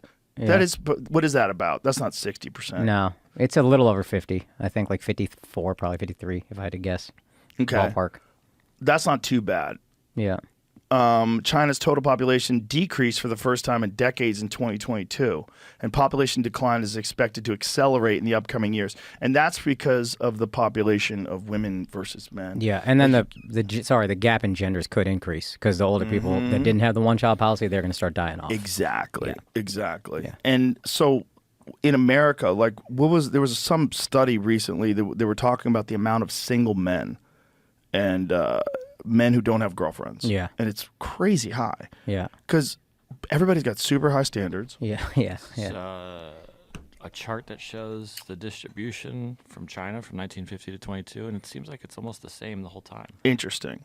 Even after they had the one-child policy? I don't know exactly. Didn't change at all? So it's only at 51 to 48? Pretty much the entire time, yeah. Interesting. I would think it would continue to go down. You're getting this data from who? I don't know. From China. Well, You're getting That's it from China. fair. That's fair also. They're like, no, yeah. we did it perfect. Yeah, that's fair. Nobody One died child of policy COVID. was fine. Yeah, It was perfect. Nobody died from COVID. We didn't create COVID.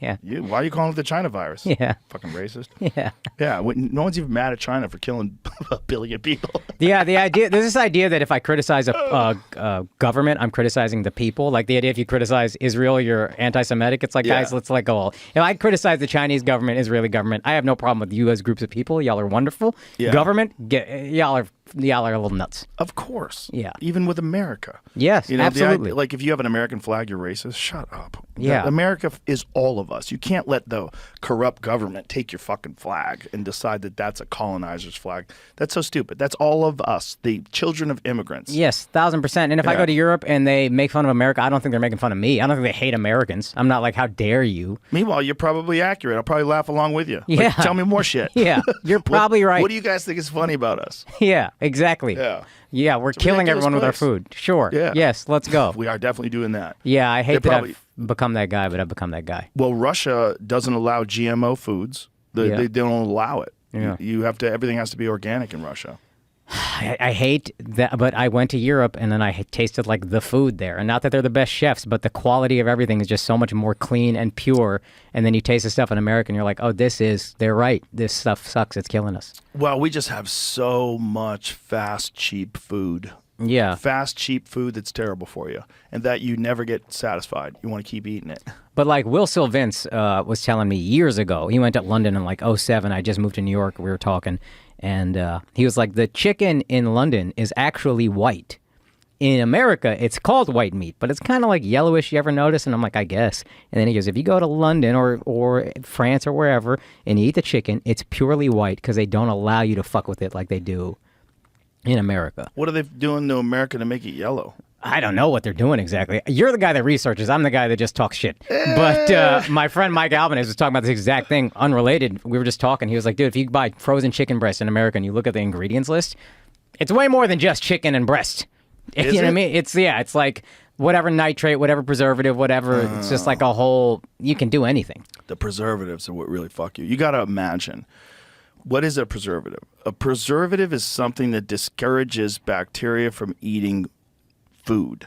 So what does it do to the absorption of the nutrients in your body? What does it do to your gut microbiome? yeah. What does it Yeah. do to all those things? Yeah. And that's something that people don't take into consideration when you eat something that has preservatives in it. Yeah. You're taking into your body a thing that discourages living things. Yeah. Yeah. And your food is not supposed to last on a shelf. Like if you eat, I'm sure you've seen those McDonald's cheeseburgers that people take Yeah, and it's they like put them on a shelf 100 for years like. later. Yeah, it's just sitting there ready to be eaten. It's Some crazy. dude has one from, what was the oldest one the dude had? From the 80s, I think. I think so. Like He's got 30 a years or cheeseburger. something. Yeah. Just, it looks perfect. Yeah, It looks like he bought it at noon and it's 6 p.m. Yeah. Yeah, it looks like a 6-hour-old cheeseburger. It doesn't look like a cheeseburger that's 30 years old. And I hate, but that is a thing I think about. If I'm like, where do I want to, God willing, we have a kid, my wife and me, where do I want to raise them? I'm like, at the foundation, the food here is fucked. Do we need to leave just to Just get better feed 'em. food? You can get good food here. You don't have to. Eat. Do I have What is to this hunt from? or do, like- 1995. That's bonkers, dude. That's so crazy. It doesn't look that bad. Yo, it looks fantastic. That's This guy's 29 got it years saved. ago. Look at that dude. He's all happy with himself. Look, I got it saved. Oh, is he eating it? Is that Bro, he second looks picture like him he eating it? only eats that. Yeah. I think he's gonna eat it. Nah, he's crazy, faking it. dude. He's faking it. He's not really Yeah, gonna eat okay, it. but that's he's being crazy. silly. He looks terrible. Yeah. That poor guy he's been eating McDonald's his whole life. Yeah, but you know it doesn't look terrible. That hamburger Doesn't look bad, looks perfect. especially for that old. Yeah. That's old as fuck. That's a 30-year-old burger. That's crazy, dude. That's crazy. A 30-year-old 30 burger should not. A years? 30-day-old burger should not It last. should be gone. Yes. I mean, it should be gone. Like, how long would it last? Like, if rats never ate it and you left it in an apartment and then, like, society collapsed. Yeah. And then, There's fries and a burger from '96. It says. wow. Wow, that's crazy. What is wrong with these people that they're keeping a burger? Yeah, For that's 20 actually a great years. point. Yeah, like, what kind of people are these? Also, are they trustworthy? How the fuck? That's what I was You just know? thinking. They How do could you know? could What be else from are they Monday. keeping? Yeah. Oh, yeah. else Bags do of you- shit. Yeah. They're probably shit hoarders. Gotta be, dude. Gotta be. Colostomy bags all the way to the roof. Have you ever seen that episode of Hoarders where the lady was a shit hoarder? No, that would make me vomit for sure. It almost made me vomit. I hosted Fear Factor, but Gillis showed it to me, and it's horrific. I don't want to show it because we've showed it before, but watch Shit Hoarders. This one lady was a shit hoarder. I'm gonna And be honest. I will not watch that, but yeah. She was eating the shit. Oh, Yeah, she's dude, I eating can't shit. do it. I can't do it. Yeah, I'm getting. Oh, oh, If you Jesus. watch it, it's really. She wanted to have one last meal in there. Yeah, she wanted to have one last meal when they were about to clean out the place. She's like, I've been eating poop for 20 years. You think it's Oh gonna hurt me? God. Oh my God. That's And what is crazy. her gut microbiome like? Probably better than that guy eating McDonald's. That's the thing. Son, I'm gonna throw up. Just Yeah. hearing about it, I'm gonna I throw know, up. I know, it's Unbelievable. rough. Oh God. There's something about eating shit. Like your body is just like, no. Like, have you ever done your mom's house? No. Okay.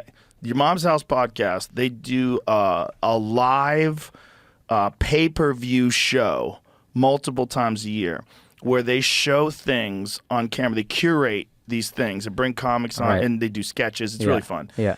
They show you things that you cannot see any other way. You would never be able to show it on YouTube. It would be illegal. You'd go to jail. Yeah. But you could do it in this thing because everybody's agreeing. And there's people eating their own shit, shitting into a plate, smearing it on their dick and jerking off. Did he ever send you the thing they made for you? I think. I'm not watching it. Yeah. I know, why I was would just anyone? curious if you saw it. 'Cause Why would I anyone? heard them talk about it. I think, and I don't even remember what it was, but Yeah, they I wasted think their they energy paid on that. someone to make you like a special, kick a cameo type stuff. Yeah, fuck off. I'm not watching that. Yo, shitting on yourself for Rogan is crazy. Yeah, I'm sure it exists, and good luck. I'm not seeing it. Yeah. I don't need to see that. I'm I think busy. it was for you. It could have been someone Yeah, else. I'm sure it was, dude, because he knows I throw up. Yeah. Because when he had me on the show, I almost threw up like 3 or 4 times. I was like, "Blah!" Yeah, I had to, like, yeah. turn away and.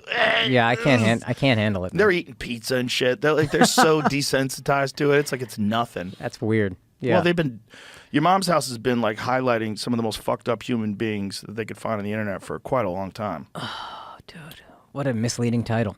I know. My mom's house is such a comforting place. You know what I mean? Yeah, I don't know why they came up with your mom's house. Where were you? I was at your mom's house. Oh, It's probably there you like go. that. There you It's go. a talking shit There podcast. you It's go. a fun podcast. Though. Yeah. It's a really good podcast. Maybe. Tom Maybe and next Christina are time. both hilarious. But, Yeah. But that pay-per-view show that they do is rough. Yeah. Whew, it's rough. And then the normal pod is not like that. That's just a pay-per-view. Yeah, but in normal pod, they'll show you some fucked up things, though. Okay. They'll show you some fucked up things. Okay. Yeah, they talk a lot of shit. Yeah. But it's What a crazy thing, dude. yeah. These subcultures are so funny. Well, there's so many humans out there that are out of their fucking minds that they can gather together and get a community now. Yeah. Where, if you're a guy who ate shit, good luck finding your peers. Yeah. Who's your colleagues? Yeah, you hide that. Yeah. Now there's Reddit, and you just find a guy who's like, "Me too." You want to go on 4chan to get the real shit. Oh, that's true. Yeah, you want to get That's the true. real shit. Yeah. Yeah. But yeah, I You wanna put go it on a somewhere plate. that's I uncensored. I tuck a bib in. I get a knife and fork, and then I. Dude, I mean, shit, and cutting it up and scooping it with a spoon, choking on it while it's going down. Okay. Yeah. You see it stuck in between his teeth. Oh God, just chewing the dude, shit. Dude, please. Let's move on. I can't do it. But meanwhile, for some guys, they're like, "Oh, anybody upload any new shit-eating content?" I'm really excited. They get home and they're pumped for it. Yeah, the It's internet like is. the variability of human beings is so extreme. There's so many different kinds of people. That's one of the things that you realize when you do a podcast, for sure. Yeah. Because you talk to so many different people. Yeah. So many different conversations. Yeah. And you realize, oh, this guy thinks different. Yeah. Oh, she just has a different upbringing. Oh, Right. she has a way of looking at the world that I didn't consider. Yeah. And then so like it adds to your palate, it adds to your understanding of people. Mm-hmm. Because if you just live in a small town and hang around with the same people and you don't like to go online, you go to the same bar or whatever the fuck you do, you don't know how much people vary. Mm-hmm. People vary so much, man. Yeah. There's so much variety on what it means to be a human being. Yeah. That's actually that's very profound. Yeah. I don't. You could be some amazing person who is out there like Jose Andres going to these crisis areas and feeding people in Palestine. And you know that guy, Jose Andres, No. the chef? No. Amazing Oh, guy. I know of him. Amazing Yeah. guy. He owns my favorite restaurant in Vegas, which is Bizarre Meats. I don't know if you've ever eaten there before. No, I have not. Bro, next time you go to Vegas, Yeah. that place is insane. All right, done. It's a full honey pot because when you walk in, they have those Argentine grills. You know what Yeah. a Grillworks grill is?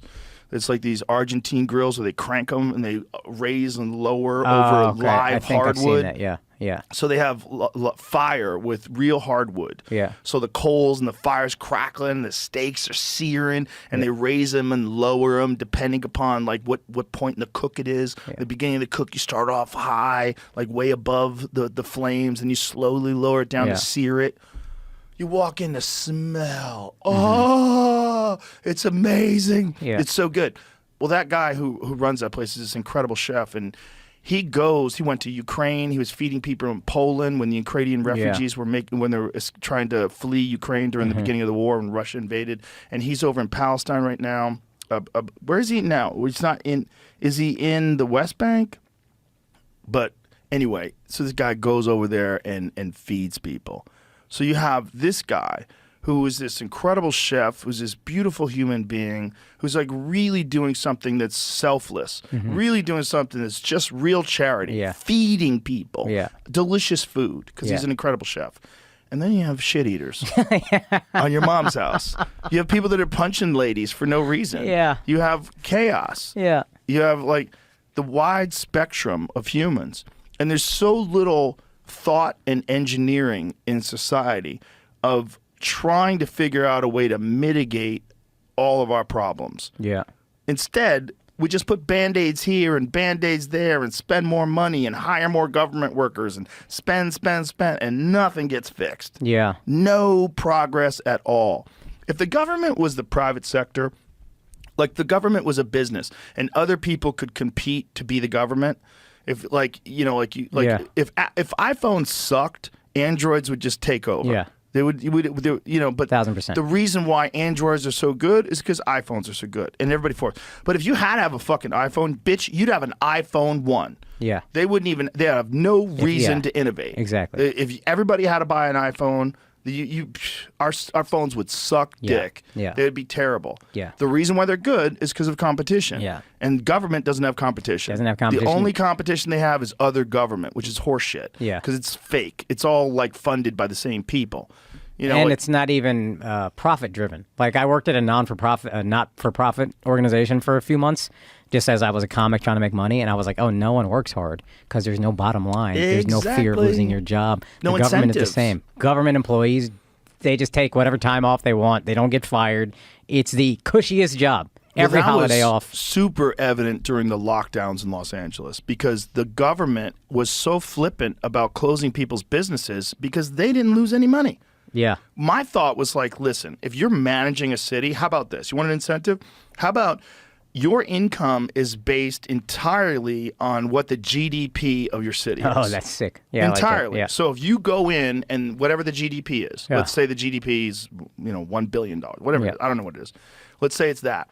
If it dips below that, you lose money. And if it goes above that, you probably get a little piece. You get a little taste. Yeah. Get a little taste. And you're not allowed to make speeches for $250,000 when you're out of office. It's done. No, Hillary. Yeah.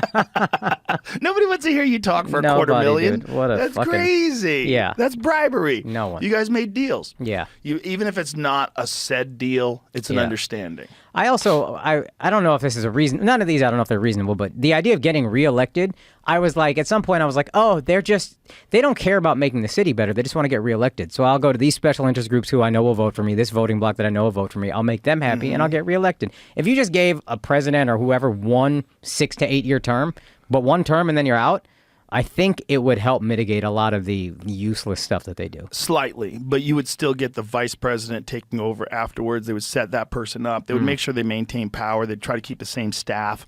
The thing about Biden right now, people are like, why does Biden want to run again? Even if he doesn't really want to run again, his staff wants him to run again. Because if he doesn't run again, if he doesn't win, they're all out of jobs.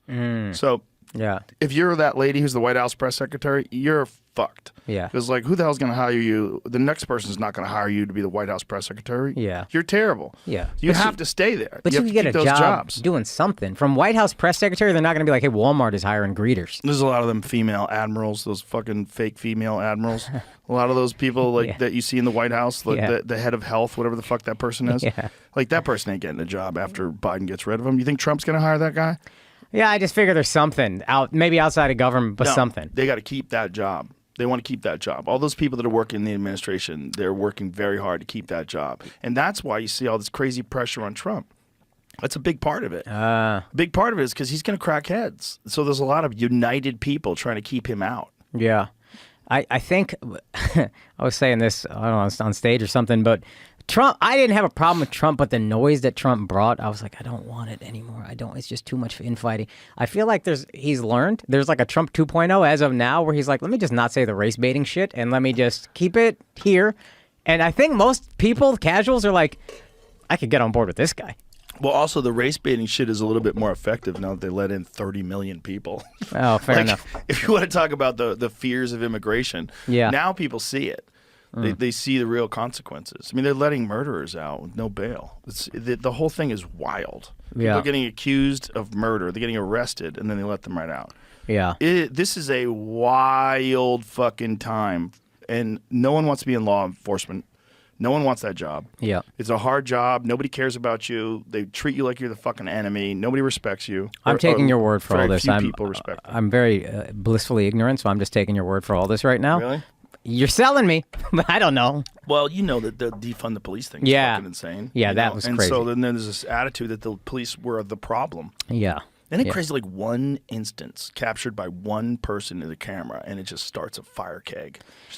Yeah, well, look, I've been with I was with a Damian Lemon, black comedian friend of mine, and he got, like, I was with him when we got racially profiled. He was they pulled him over, they're like, you're doing 24, searched the car, brought other cops, they were searching me, like, do you have any drugs? I was like, I've never done a drug in my life, and he was like, you better be honest right now, this is your chance. They sit us on the curb, we go home, and then I look up, I'm like, they kept saying we were doing 24, what's the thing with 24? I looked up, just Googled 24 miles an hour in New York City, the speed limit was 25, so he was under the speed limit. And they still pulled us over, whole thing. Now, he had one of these... Wait a minute. It pulled him over for going under the speed Here's limit? what bothered There's not them. a 20? There's not a 20 zone? Apparently, it's 25. From what I Googled, it was 25. But even 24 to 20, it's like... Crazy. Yeah, who's pulling you over How do for you that? know? Yeah. Especially if you have a fast car. Like, you got to look down every 5 seconds. Yeah, exactly. And so the one thing I think they were bothered by is a fan of his who was a cop gave him, like, the New York City vest that you can, like, park wherever you want to. And so he was just parking, and they were upset about that. But, like... 24, and then calling backup cars and all that. I was like, there's something here racial going on. I've never had this. I've had a racist thing after 9/11, maybe one or two, but like that, I was like, oh, I see why this is. And he was just, this was not that unusual for him. I was like, this is crazy. And he was like, what can you do? It Racial happens. profiling is 100% legit. Yeah. There's no doubt So I about think when you see these stories, Yeah. Philando Castile, I think was his name, and or the George Floyd or whatever, I think black people are like, I've been through that, and I've been trying to tell you that happens, and y'all don't want to listen to me. Now you're seeing it. Yeah, and 100% then it the happens. storm comes. Anybody that denies it happens, you're denying humans. You're Yeah. denying human nature. You know how people are. Yeah. The real root of that is poverty and crime and gangs and drugs. And no one's doing anything to stop that. Yeah. They're not doing a goddamn thing to stop that. Yeah. And hiring more cops is, train them better. Yeah. Do everything Absolutely. you have to do. Make sure that the cops are taken care of. But gotta fix the problem. If Yeah. you don't fix the problem, it's just going to keep happening over and over and over again. Yeah. We had this guy on a long time ago that was a cop in Baltimore. Mm-hmm. And while he was a cop in Baltimore, and his whole thing was about understanding the systemic racism involved in policing, and that he didn't really realize it. And he was pretty honest about it. He was, I was one of the bad guys until it kind of wow. dawned on me what was going on. I was the cop that didn't give a shit about the people. I was the guy who would chase people down and yell at them. But then over time, one of the things that they found a police ledger. Like they found a report of crime in the area in the 1970s. Mm-hmm. It was like some old file. Yeah. And he's going through this old file. I was like, oh my God, it's the same crimes in the same place, but it's 40 years ago. Huh. Like, this is fucking insane. Yeah, This yeah. is insane. Like, Yeah. how is this possible? Yeah. How is it like 1970, the same crimes are Yeah. here today? This is Right. nuts. And then he realized, like, oh my God, this is a broken system. Mm. And then there's the whole redlining thing where Yeah. you wouldn't, if you were black, you couldn't buy homes in certain Yeah. areas. Like, they had systemic racist practices, and then they never did anything about it. And then they had horrible policing. And then, The Wire, you got fucking gangs and drugs Yeah, and yeah, chaos. yeah. And he realized it. It was like, oh my God, like this is a broken system. Yeah. So then he just started talking, going on podcasts and talking to people about it. What was it? Did he have a proposed solution to fixing the system?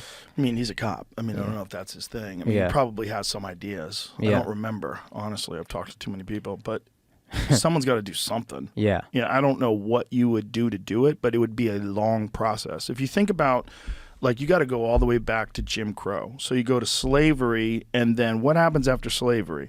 Well, they don't have slavery anymore, but you know what they do? They lock up black Yeah. men for almost nothing Yeah. and then force them to be slaves in prison. Yeah. And they create things. They work on the fucking chain gang. Yeah. All that shit is slavery. Yeah. It's just, and they would find ways to prosecute. Look, we Illegal know marijuana. today. I've done a ton of podcasts with Josh Dubin, who used to work with the Innocence Project, and now he's got his own thing with the Ike Perlmutter Center. But they find people that are wrongfully convicted and help them get out. Yeah. We've had a bunch of those guys come on the podcast, Yeah. including one guy who came on who was actually guilty. He was guilty before, and we knew he was guilty, but he got 50 years. Right. And then he was talking about he turned his life around, and his, like, a month after he was on the podcast? Yeah. How long was it after he was on the podcast? 2 Yeah. months? Maybe 2 months?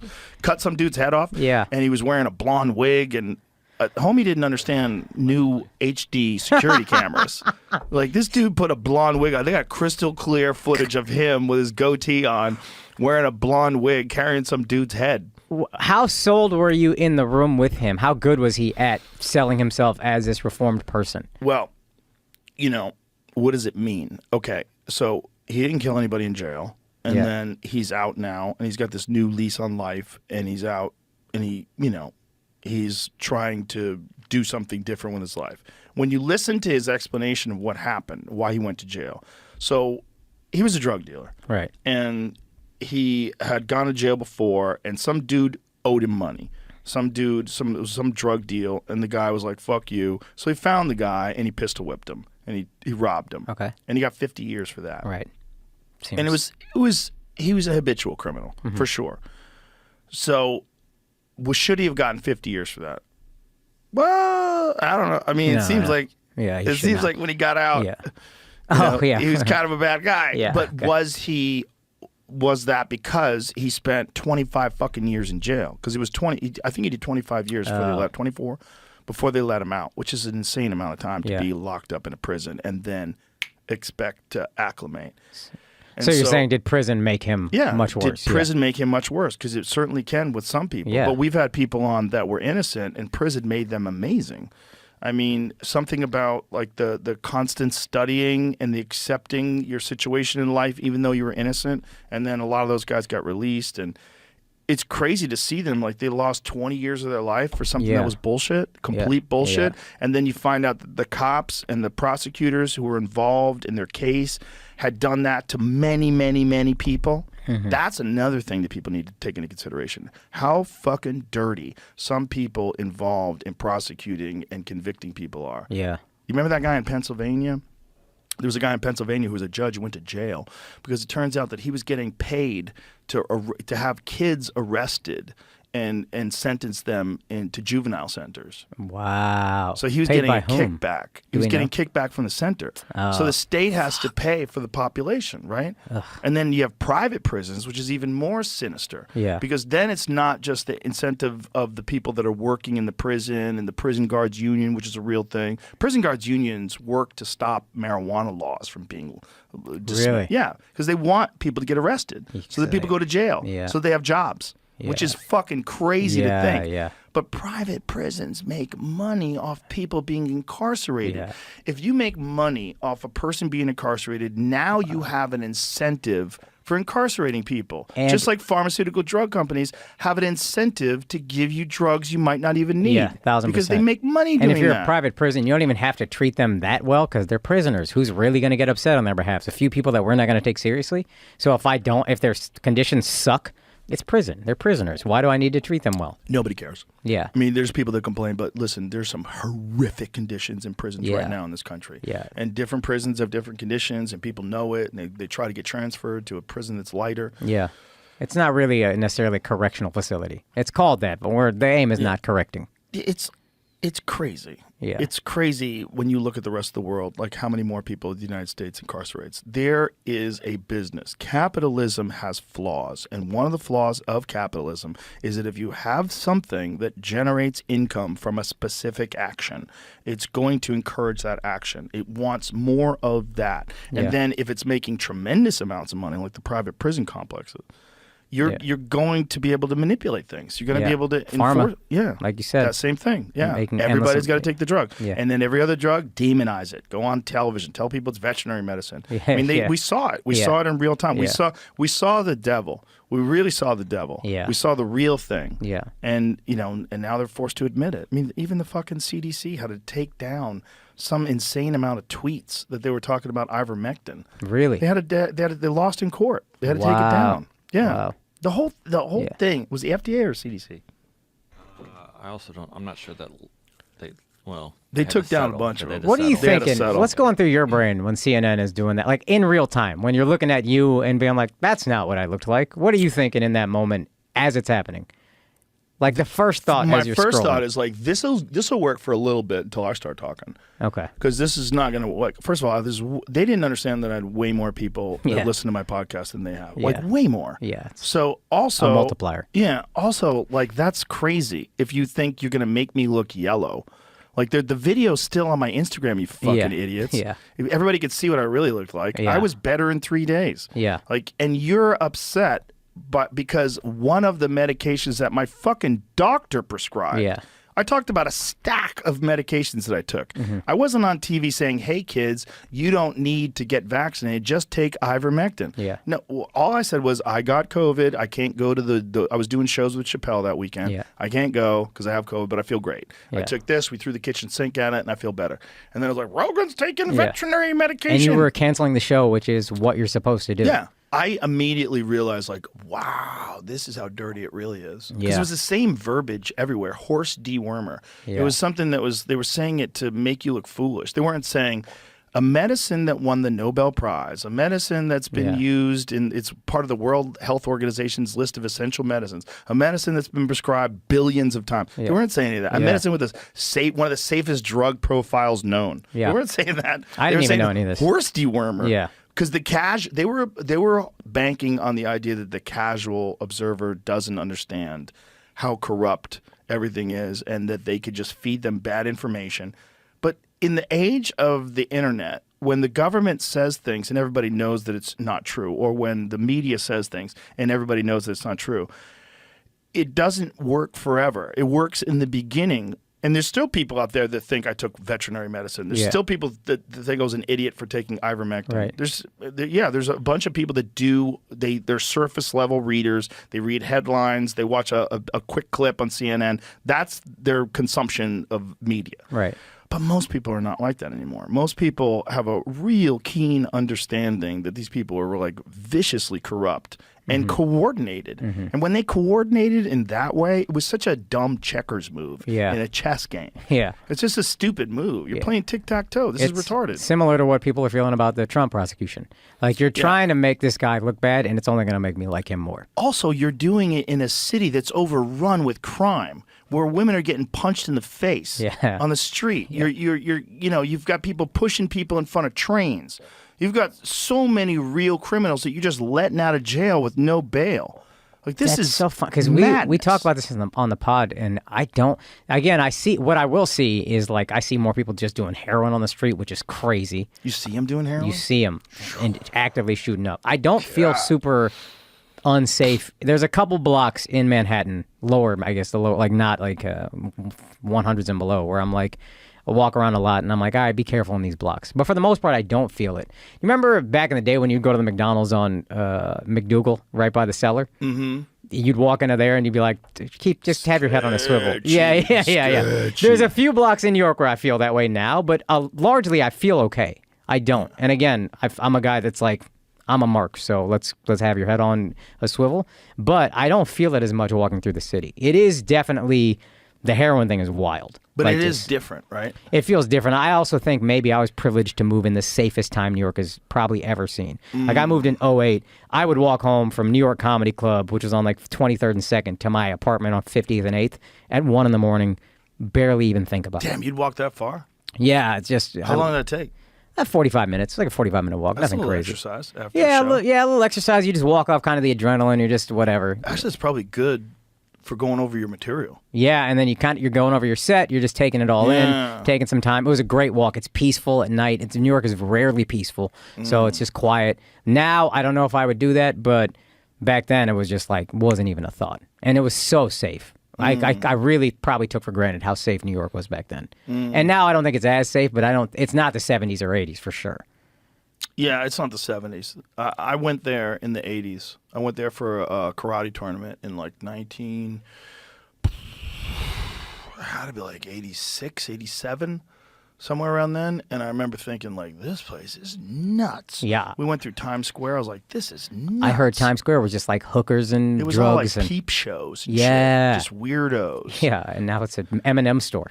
You ever see that movie? What was the movie with Dustin Hoffman and John Voight? I don't Was know. it Midnight Cowboy? It was about like gay hustlers in New York. Yeah, Midnight Cowboy. But that's like Times Square. When people thought of Times Square, they thought of like these nudie movie theaters and peep shows and just seedy drug dealers, weirdos.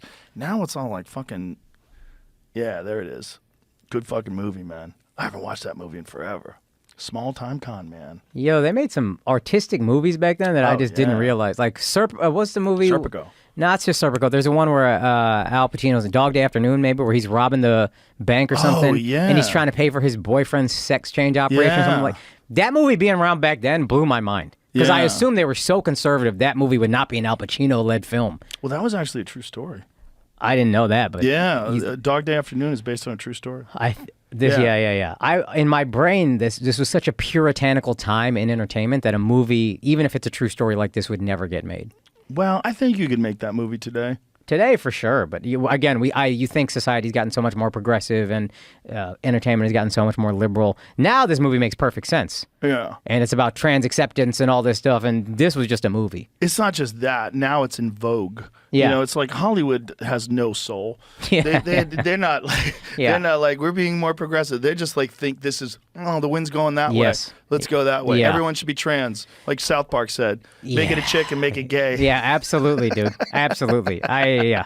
I'm so glad we have, as comics, realized we don't need that validation anymore. We got lucky, dude. We got lucky because if this thing that's going on right now, well, actually, I think this thing that's going on right now couldn't be going on right now without the influence of the internet. Right. The internet has like created this mind virus that's sweeping through college campuses and also the universities and the Marxist philosophies that they've been pushing in universities because of they've all been infiltrated by Russia, by the former Soviet Union, and now by China and Russia together. For sure, they're influencing.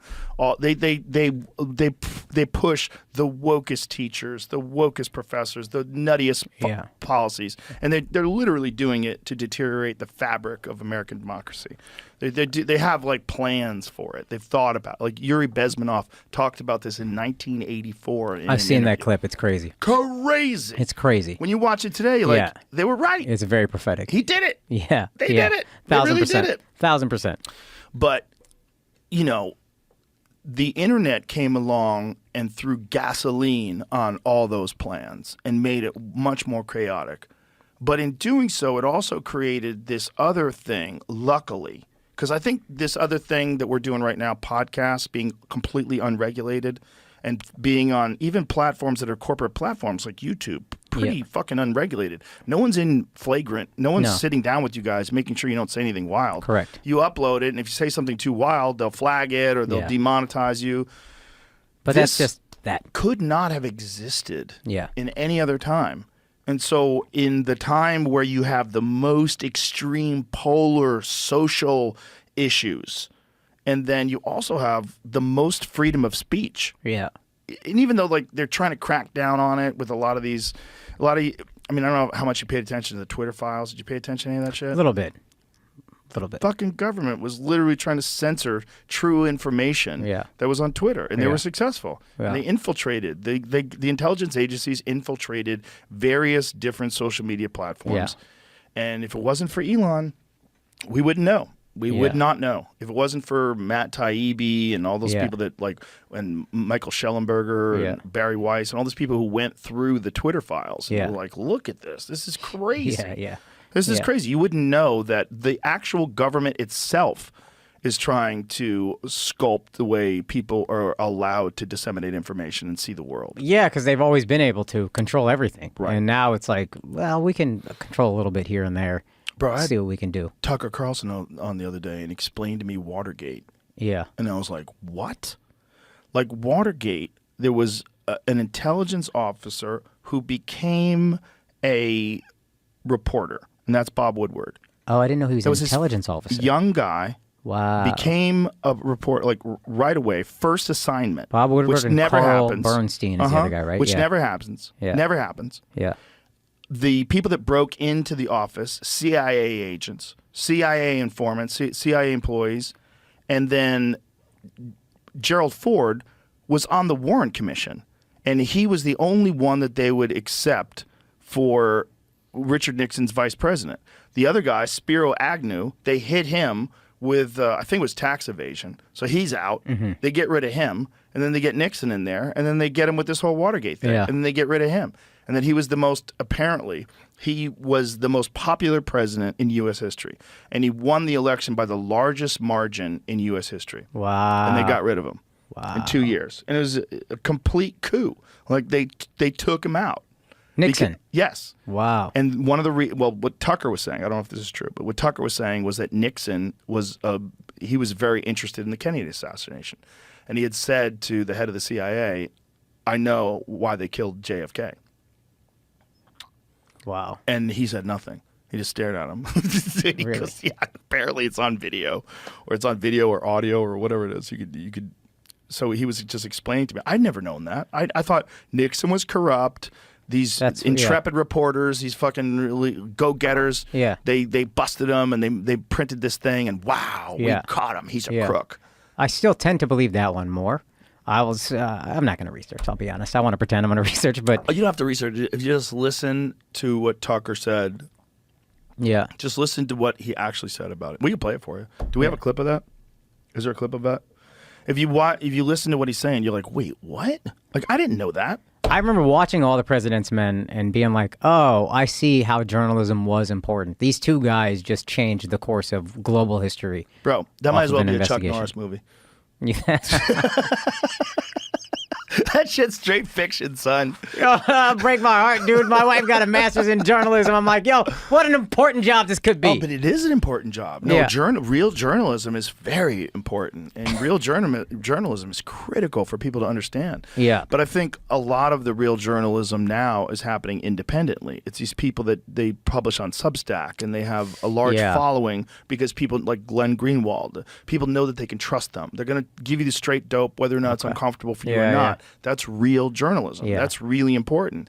But as soon as you start working for a massive corporate entity like the New York Times or any other one, Washington Post, figure out what it is. And that's where the Woodward and Bernstein, that's what they were working for the Washington Post, I believe, right? Yeah. Do you find it? The video? Yeah. Yeah, I did. Okay. Check this out.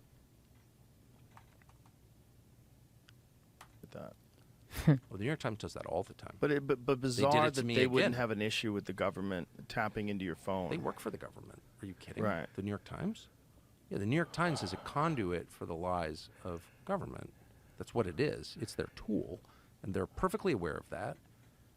I mean, I used to write for the New York Times as a freelancer. I mean, I've been around the New York Times a lot, and there are a lot of really smart people there, for sure. Even now, I would less so now, but there's still, I think, smart people there. There are. I know some.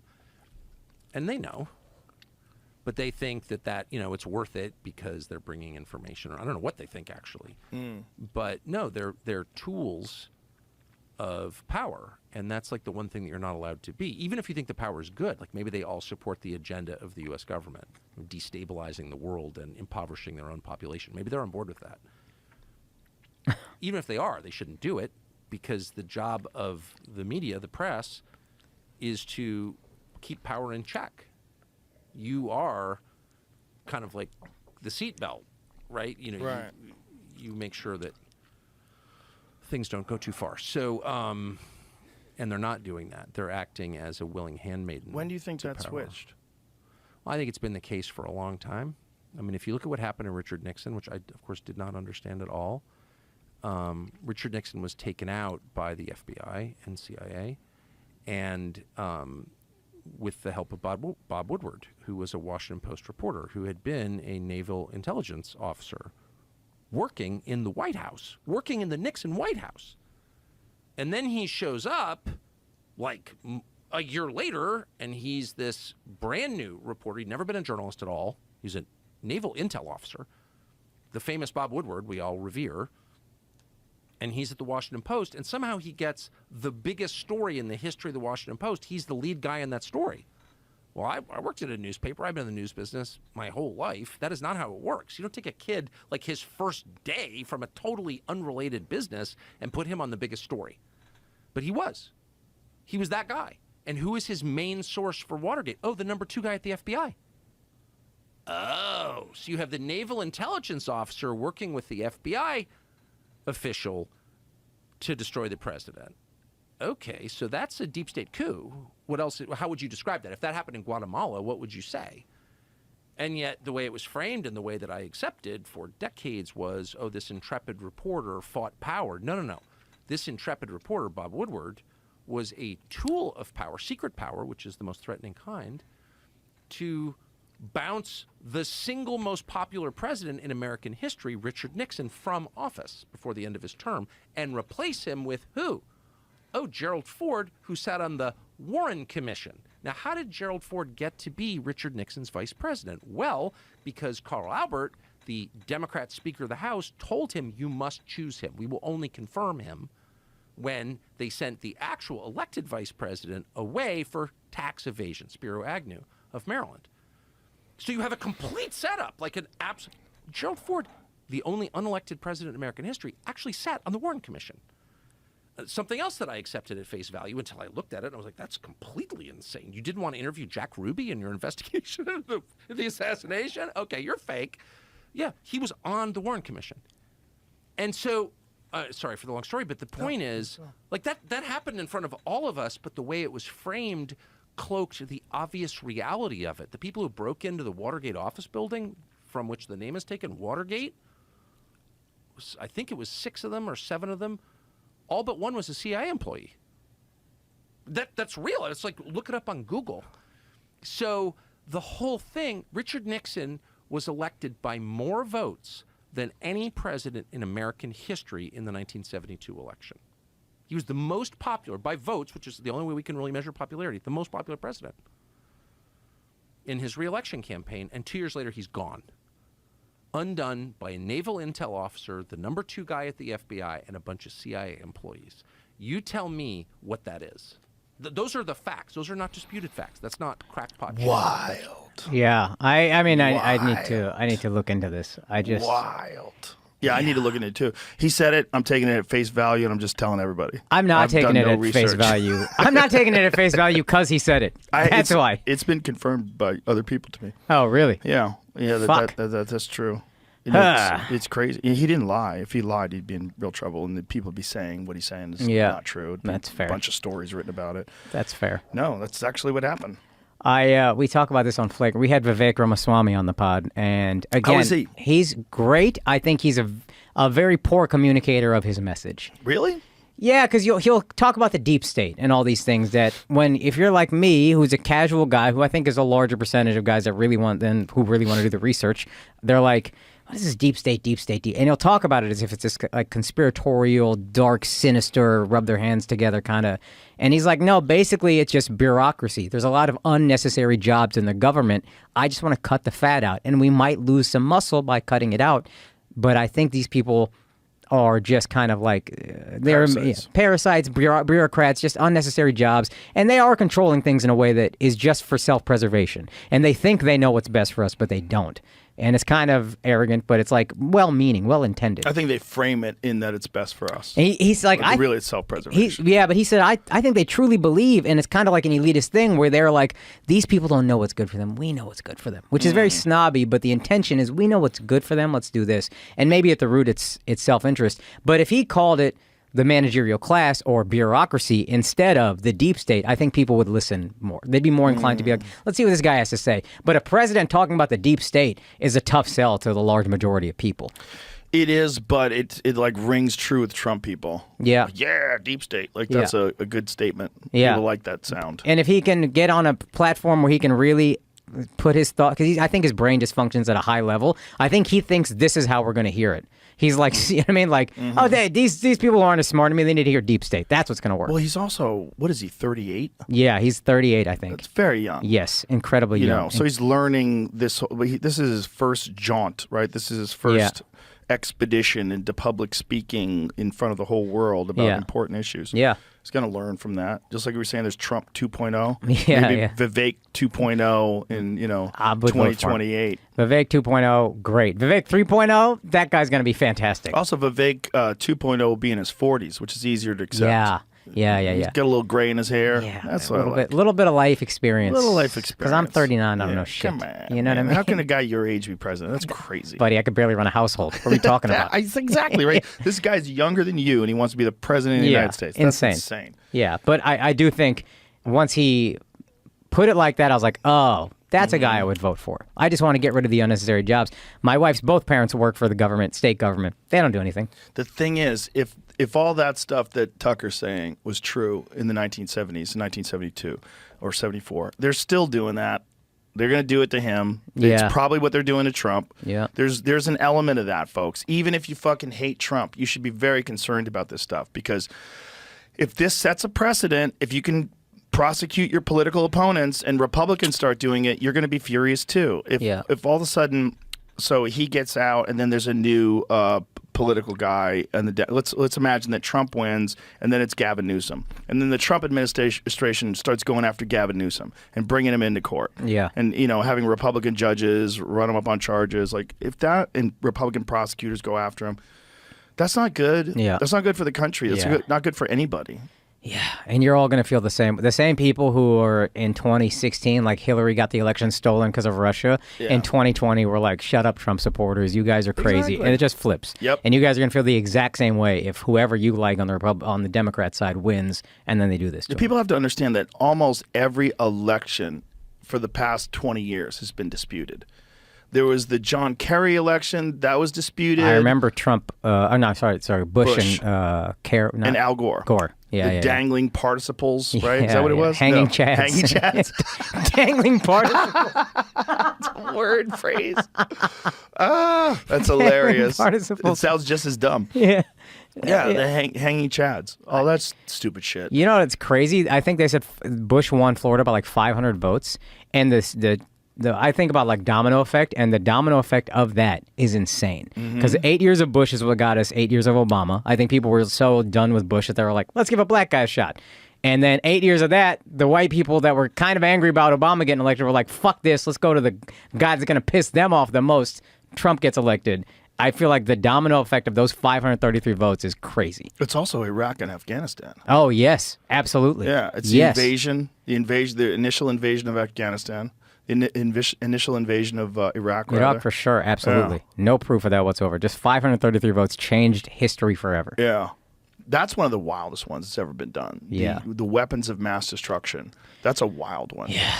And that no one went to jail for that. No one got in trouble for that. Like, wow. Yeah. How can you do that? Yeah. And none of us questioned. Can you imagine? I remember in college, one guy being like, this isn't real. And we were all like, what are you talking about? He was like, this is George Bush Sr. What war did his dad fight?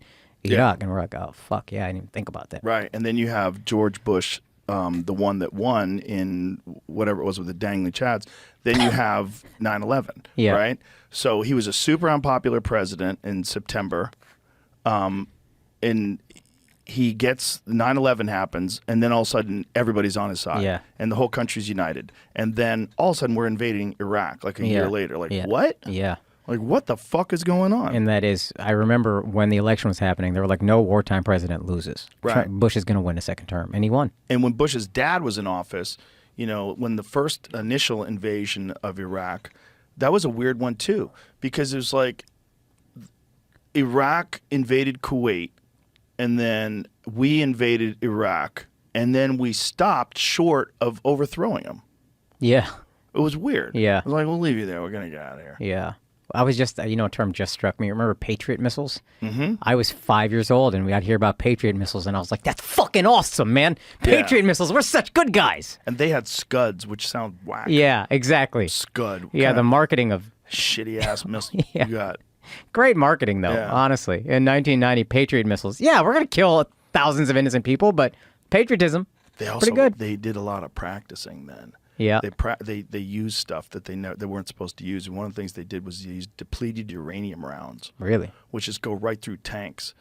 They fuck tanks up. But the problem with depleted uranium rounds is it creates horrific radiation. And all these soldiers were like going through the wreckage of these things and picking up pieces of it and bringing it home as souvenirs. And radiation sickness was a giant factor. They called it Gulf War syndrome after the first war, after Desert Storm. For our soldiers? For For massive amounts of miscarriages and childbirth defects, and people got sick. And they called it Gulf War syndrome, and they were denied. They were denied, but they were denying that it was real until investigative journalists dug into it and found out that it was most likely the result of depleted uranium rounds. Jesus Christ, man.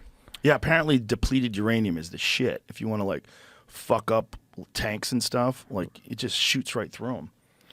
Used as weapons because it's so dense, it self-ignites at high temperatures and pressures, and because it becomes sharper as it penetrates armor plating, according to the International Atomic Energy Agency. As depleted uranium penetrator strikes a target, its surface temperature increases dramatically, according to Oak Ridge Associated University's Museum of Radiation and Radioactivity. Wow. Yeah. That's crazy. So it's like the ultimate round for like stopping tanks. Just goes through them like butter. Boom. But the problem is it's depleted uranium is like insanely toxic. Yeah. And so Google like whatever happened with Gulf War syndrome. Well, I mean, the article I'm looking at is from recent. We sent some to Ukraine recently. What does it say? Oh, we sent some to Ukraine? Of course. We probably got a bunch laying around when they made it illegal. Yeah. The Pentagon said it will send depleted uranium armor-piercing ammunition to Ukraine as a part of its new assistance package, a step senior Russian official called a criminal act. Here's a look at the concerns. Wow. And there's a lot of big gaps in here. So this is now, but Google Gulf War syndrome cause. Man, the fallout from just serving our side in war is Chemical crazy. warfare, particularly nerve gas. Okay. Possible causes of Gulf War syndrome. Possible causes include chemical warfare agents, particularly nerve gas, or what's that word? Pyridostigmine bromide, which is given as a preventive measure to soldiers likely to be exposed to chemical warfare agents. So that might have fucked them up too. Psychological factors such as post-traumatic stress disorder. Jesus. But what about Google Gulf War syndrome depleted uranium? Just do, instead of cause, just depleted uranium. Yeah. Depleted uranium is both a chemotoxic and radiotoxic element. Depleted uranium may be one of the causes for the so-called Gulf War illness. Proposed effects of depleted uranium may be especially harmful if mitochondrial DNA is damaged. Did depleted uranium cause Gulf War syndrome? Click on that. What does that say? The illness suffered by soldiers who took part in the Gulf War syndrome was not caused by inhaling depleted uranium, according to a scientific study. Instead, researchers believe Gulf War syndrome may be due to soldiers being exposed to the nerve agent sarin. So there's probably a bunch of misinformation that's put out by official people in regards to that, but I would imagine that would play a factor. If depleted uranium was used.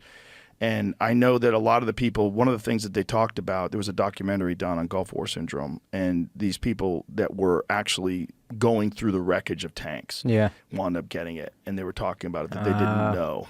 Yeah, the burn pits that Jon Stewart talked about. Oh, that's a big one. Yeah. That's a big one. He's such a hero for like actually bringing attention to that. That burn guy's the pits greatest. That's fucking terrifying, that they would burn all their stuff, and anybody would be downwind of that, would be breathing in toxic fumes. Yeah.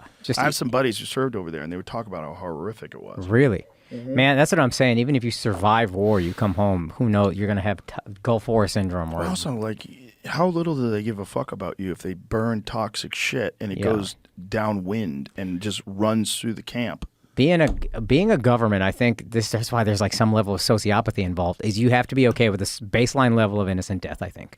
It's just what it is. And that's a crazy thought. Well, that's the justification for Israel bombing Palestine. Yeah. Right? You have to be, this is war, and it's Hamas's fault that those innocent people are there. I'm like, yo. Yeah, not our fault. That is a crazy way to think. And Yeah. people go, hey, this is what war is all about. Like, says who? Yeah. Says the only way to do war? Is this the only way that this can actually be done? There's no other way that takes longer and kills less innocent people? No way. Yeah. This is it. The only way. Yeah. You want to swat a fly? You got to swat a fly with a fly swatter. That's it. It's also easy to talk like that when you're on the winning side of it. Or you're not anywhere near it. Or now, yeah. You're here. Yeah. Yeah. You're here in America. Yeah. I was watching some video footage that I thought was legit, and it's not. And it's I sent it to Shane Gillis, and then I realized after I sent it to him, hey man, I think this is a fucking video game. I think you got me. But let me show you, because it's so crazy. Because it seems so. It's YouTube, but it seems so realistic. I'm stunned by how good video games are now. Check this out, Jamie. I just sent it to you. Remember the Ghost of Kiev we were reading about when the Ukraine and Russia war started? It was fucking video game, video game footage. I bought in. I was like, this guy's awesome. Bro, this looks so good. This looks so good. I thought this was like some high resolution government footage where they were just showing you what they can do now. What? Look at this. Oh yeah, that does. Go full screen.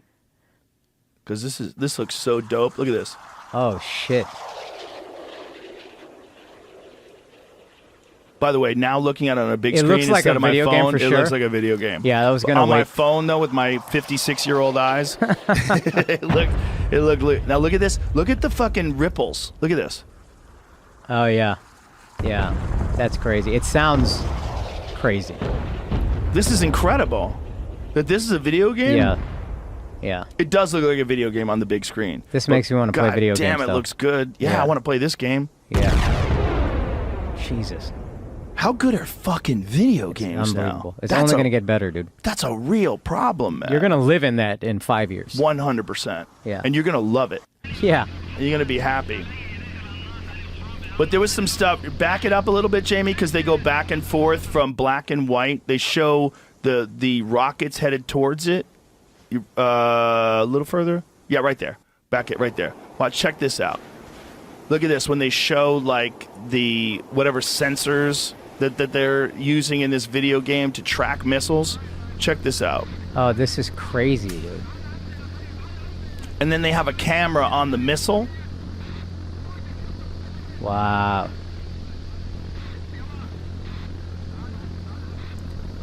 Now this seems crazy realistic. Crazy real. This looks like you're looking at it through. Yeah, look at this shit. Wow.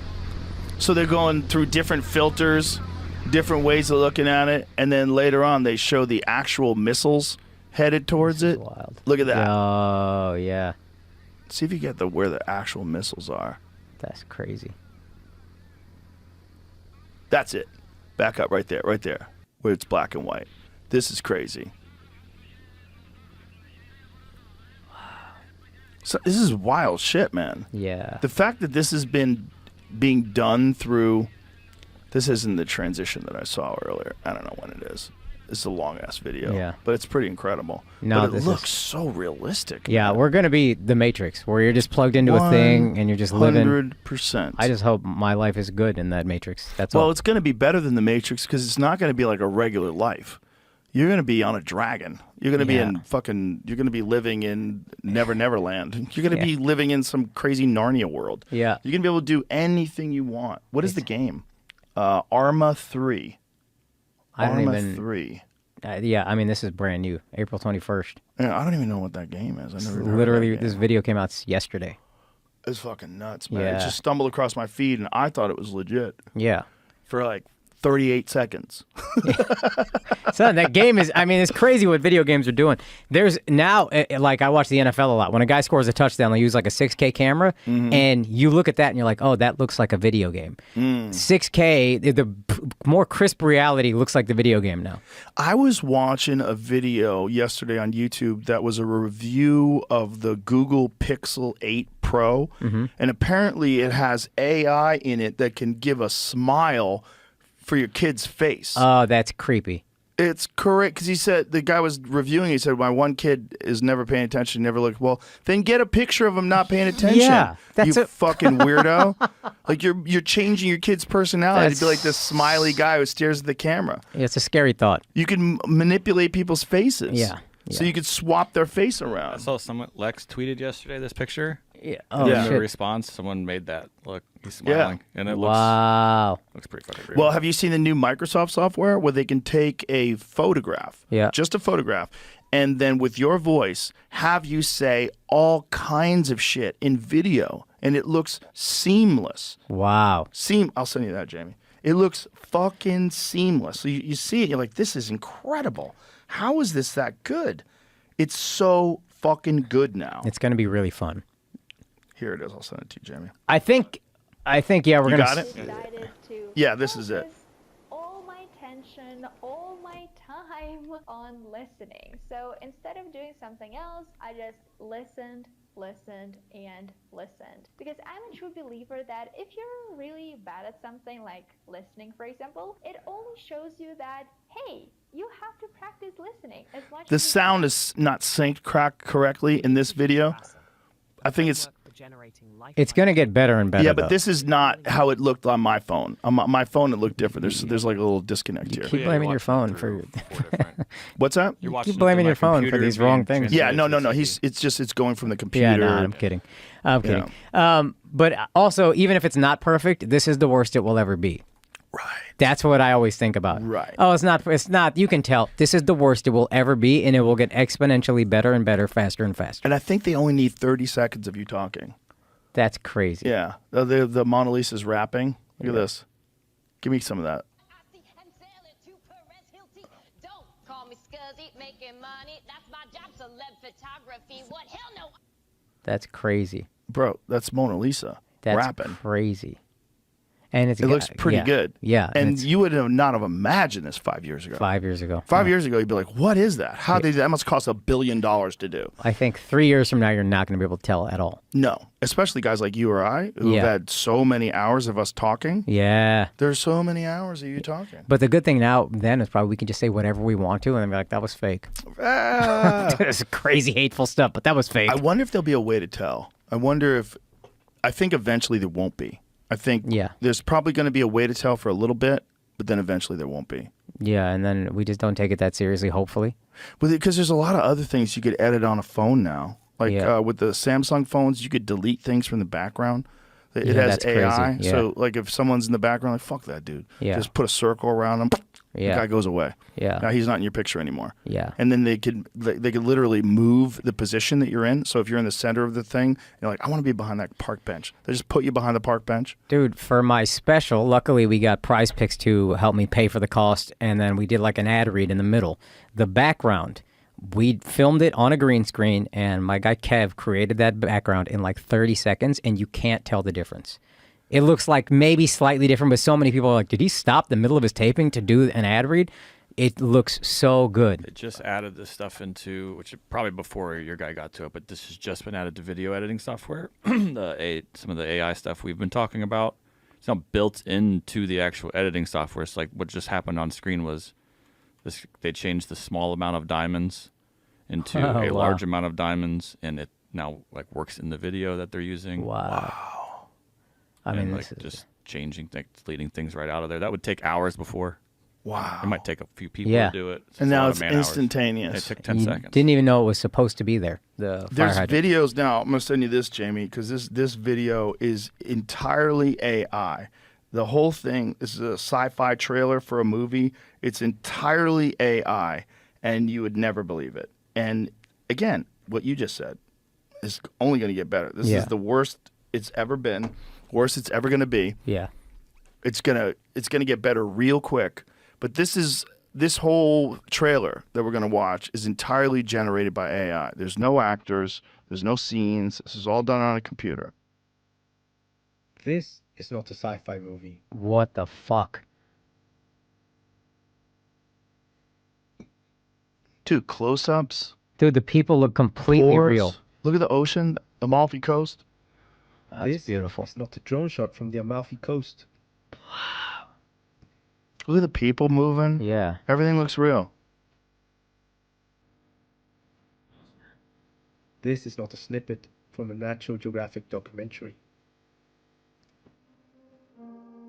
I mean, what the fuck? That dude? looks Look at that dog. Look at crazy. the dog, man. That's that's crazy. awesome. Do you remember how bad the dogs looked in I Am Legend? Yeah. The yeah. tigers, Yeah, the lions, yeah. rather. Do you remember that scene? Yeah, I do. There's a scene when Will Smith is going through New York City Yeah. and the lions are out, and the lion takes out a deer in front of him. And see if you can find It it. looks so CGI. It's so corny. They Yeah. shouldn't have even put it in the movie. It's. I wonder if at the time you think it looks real, No. and then you go back and you're like, this is the worst. No, I remember at the time I was like, get the fuck out of here. Because I watched a movie like 10 years later. These deer look fake. Dope Yeah. Mustang though. Look at that Mustang.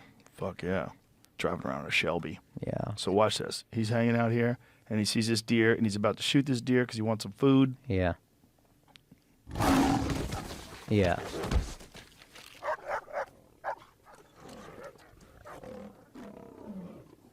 Watch this line. Look how fake this Yeah. looks. It looks terrible.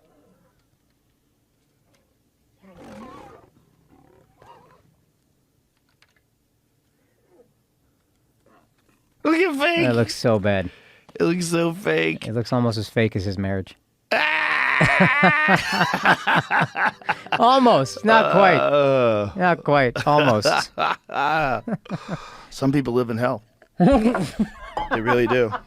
They stay living in hell. Yeah. Oh, what a sad case that was, man. He meant so much to me as a kid. And now it's just... All with one moment where he couldn't take a joke. Yeah. Or she couldn't take a joke. Yeah. One moment. And the whole guy's reputation is gone now. All they had to do is just laugh it off. I know. And Mild he was shit. laughing. G.I. Jane. Mild shit. Not even remotely. And this is dude, it would have been one thing if she wasn't trying to be famous and he just brought her into a joke if she wasn't a celebrity. But he's not making fun of your wife. He's making fun of a celebrity. Not only that, who G.I. you Jane happen was to a be married badass to. movie. Yeah. Also, she's fucking awesome in that movie. Yeah. She's in like Navy SEALs she's training Yeah. for in that movie? Yeah. Okay. God She's a forbid. beast. Yeah, God forbid you Yeah. compare my wife to a Navy SEAL. How dare you? That was like a big thing in the movie where Demi Moore said, "Suck my dick." Did she really? That's fire, It dude. was in the movie. That's fire. Yeah, she's a beast. Yeah, I would love for my wife to compare to this Navy SEAL saying "suck my dick." It's hilarious. Also, she's still hot in the movie. yeah, I And remember she's still that. hot, bald. Yeah. She looks great. Yeah. Like, what's the big deal? Yeah, Jada know? still looks great. I don't even know if she really's got that. Whatever, alopecia. Is Yeah. That real? Oh, yeah, Looks yeah. pretty uniform. What, the hair on her what head. drove me crazy is I saw a video when we were talking about it on Flagrant. You were looking at stuff, right? You're researching, and there was a video of her being like, "All I can do is laugh about it now. That's all I can do." So then someone made a joke. That's your opportunity to laugh about it, but you just took it so poorly. Well, she just rolled her eyes, gave sideways face, and then whatever's wrong with them. Yeah. That's what it was. Like whatever's whatever he's trying to prove to her, whatever chaos is in that relationship, and maybe it is alopecia. Maybe it's like it's just so sensitive that he realized, fuck, I gotta go slap him. It's like the hot button topic around the house. She's losing her hair. I don't know, but either way, like what a terrible decision. Yeah. And also, it showed you how vacant Hollywood is. That they gave him a standing ovation just moments afterwards. Insane. Yeah. For playing a guy who there are abuse allegations around. Yeah. Richard Williams. Yeah. Yeah. Crazy.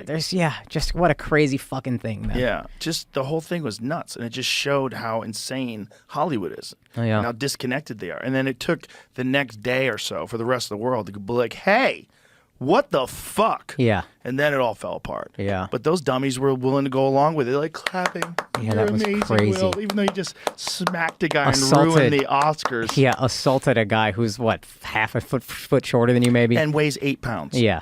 Chris Rock said he's the least intimidating guy that's ever held a mic. Well, I have something to I say think about you might that. fuck him up. Really? I think so. Okay, fair enough. I don't know. I don't want to find out. I don't know. Maybe he'll get you. But the point is, it's like this is not a threatening guy, and to go Yeah. up and physically assault him, it's just crazy. But it's just, people lose their minds, man. They lose their minds. Yeah, I remember thinking about this in like 2007. I did like a student film. Obviously nothing. I barely got paid anything, but I remember I went to go get Chipotle. And then the people freaked out. They're like, hey, if you want something, you just tell us. We'll go get it for you. You don't need to. And I remember being like, oh, I could just ask for anything I want and y'all would get it. And they were like, yeah. And I was like, that's crazy. So imagine actually being famous. Imagine being Will Smith. Right. No one says no to you ever. If Will Smith was like, fly to Colombia, buy me coffee beans every day before I shoot, they would find a guy to do that. Right. How do you come out normal? Yeah. There's no way to be normal and healthy and all. I can't see it. Well, you in have that to not world. participate in that. You have to not be that guy. You have to recognize that that's a dangerous road to go down. You lose your humanity. It's hard, though, I imagine. And the one good thing about comedy is you will get humbled. I will bomb at some point eventually, and it will remind me, oh, yeah, I'm not better than anybody else. Yeah, comedy's a different animal. It's very hard to be that cocky and be a comedian. Yeah, you get humbled. That's one of the reasons why fighters are so nice. Dude, I hung out with Henry Cejudo and Kelvin Gastelum that came to my shows in Tempe. Just the best hang. They're greatest Every guys. fighter's great. Yeah. Henry Cejudo's hilarious, by the way. Like, He's he's very giving you funny. shit. He's taking shit. He has 5 minutes of stand-up. It's actually not that bad. I kept telling him. I was like, dude, I've seen more of your stand-up than I have your fights, and it was pretty good. Kelvin, just the nicest guy. But, yeah, there's a humility to... Maybe Chris Rock got a lot more humble. I mean, maybe a lot of people are hoping that happens to me. Well, Chris Rock woke up for sure because Chris Rock's stand-up got better. Yeah. Like, everybody that saw him after that, like Tom Segura went to see him when he did the arena in town. He goes, bro, he was on fire. Really? He goes, it was like Bring the Pain, Chris Rock. He was he was like markedly better than he had been before. Really? He goes, it was amazing. Yeah. It was amazing. And that's what it was. It was like he realized, like, fuck those people. I was trying to get those people to like me. I was trying to do movies, and I got slapped, and they applauded that guy That's afterwards. insane, dude. Fuck them. Yeah. He's too good for that gig anyway. That gig sucks. Yeah. And then he had to try to go and do jokes after he got smacked. Yeah. Which was the worst. Saying I'm not going to address it. I mean, that is the worst. When he tried to like do material after he got smacked, the whole thing was crazy. We're not talking about anything else, Chris. You're my hero. We're not talking about anything Well, else. he didn't know what to do. He probably never would have imagined that would have happened. There was a moment where he goes, Will said something. He goes, boy, I could. And then he just goes on and finishes giving the award. I know why he didn't, and that was the mature thing, but I wish he had just unloaded. Yeah. I wish he had just gone it. Because I'm positive a thought crossed his mind, and then he decided against it. And I would love to see Chris Rock just... I think the best thing would have been would be to say, no one's going to do anything about that? Like, someone could just come up here and hit me, and you guys don't do shit? Yeah. And you want me to host your awards? Yeah. Like, say something real in the moment like that? But how...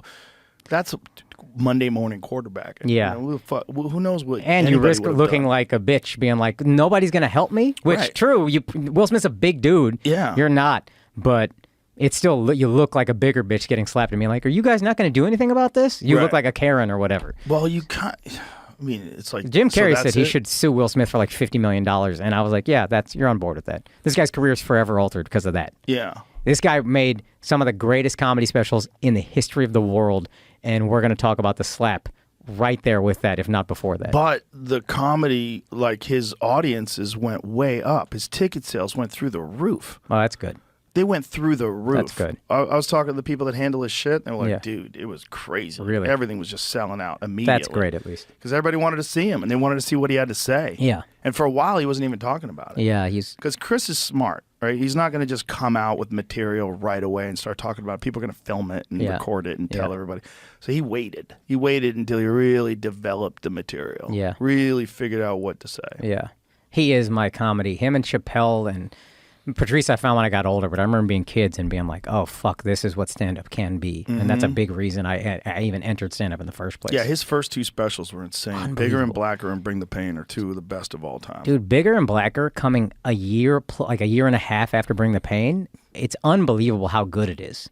To have come out with all your best stuff that you've been doing for however long you're a comic, probably 12, 15 years at that point. Bring the Pain, historic, and then a year and a half, you have a special that's arguably better. Insane, man. Yeah. Like, I think about that all the time. Yeah. Those are two of the bangers. Like, if you go and look at, like, all-time greatest specials, those two are definitely up there. Yeah. And to see a guy like that just get smacked. Also, to see a guy like that hosting the Oscars. Like, you can imagine Sam Kinison or Richard Pryor hosting the Oscars. Like, get the fuck out of here. Like, why are you doing that? You shouldn't be doing that anyway. I mean, that was the path back then, right? I think this is a little bit of Monday morning quarterbacking, where back then it was Eddie Murphy, do stand-up, be a legend, go do movies, be a legend, do whatever you want to after that. Yeah. And Chris was doing, the stand-up was still insane. I think even Never Scared, fantastic. You watch that, you're just like, wow. 4 specials that are just like, or was it his third special, but they're all just historically great. And then you got the movies and you got that, and now you're just like, I do whatever I want. He was right there. That was the path. But the thing is, they all wanted to be in with Hollywood. Everybody wanted a movie or a television show. They all wanted that Hollywood money. Yeah. Because that's the only path that existed before the internet. Exactly. Yeah.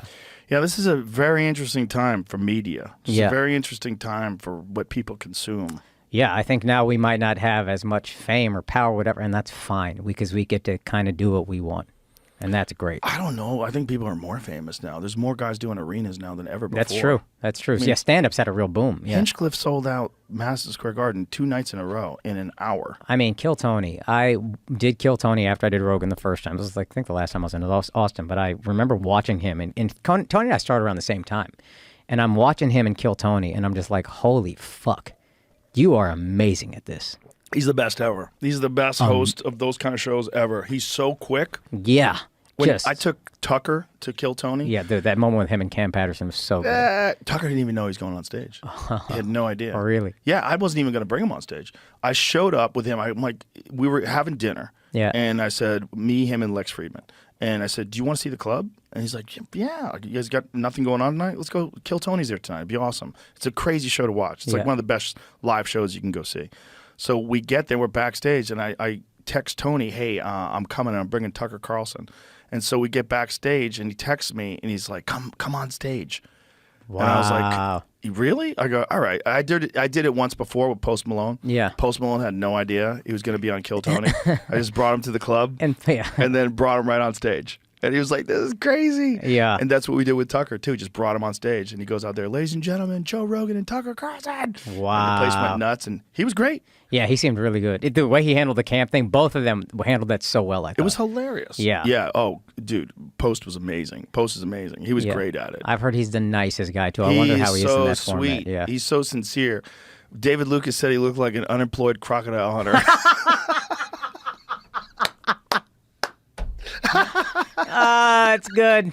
That's good, dude. Amazing. Yeah. Amazing. And he just takes the jokes and he's good with Oh, it. he was great. Yeah. He's a sweetheart of a guy. Yeah. Him and Jelly Roll. Jelly Roll's been on it. Jelly He's a Roll sweetheart is of a my guy. favorite, man. I love that guy. Such a beautiful human being. Truly, like a Yeah. beautiful soul. Yeah. Him and that Mexican OT are like kindred spirits to me. Mm-hmm. We had them both on separately on the pod, and I said to OT, I was like, you need to collab with that guy. Oh, yeah. Yeah.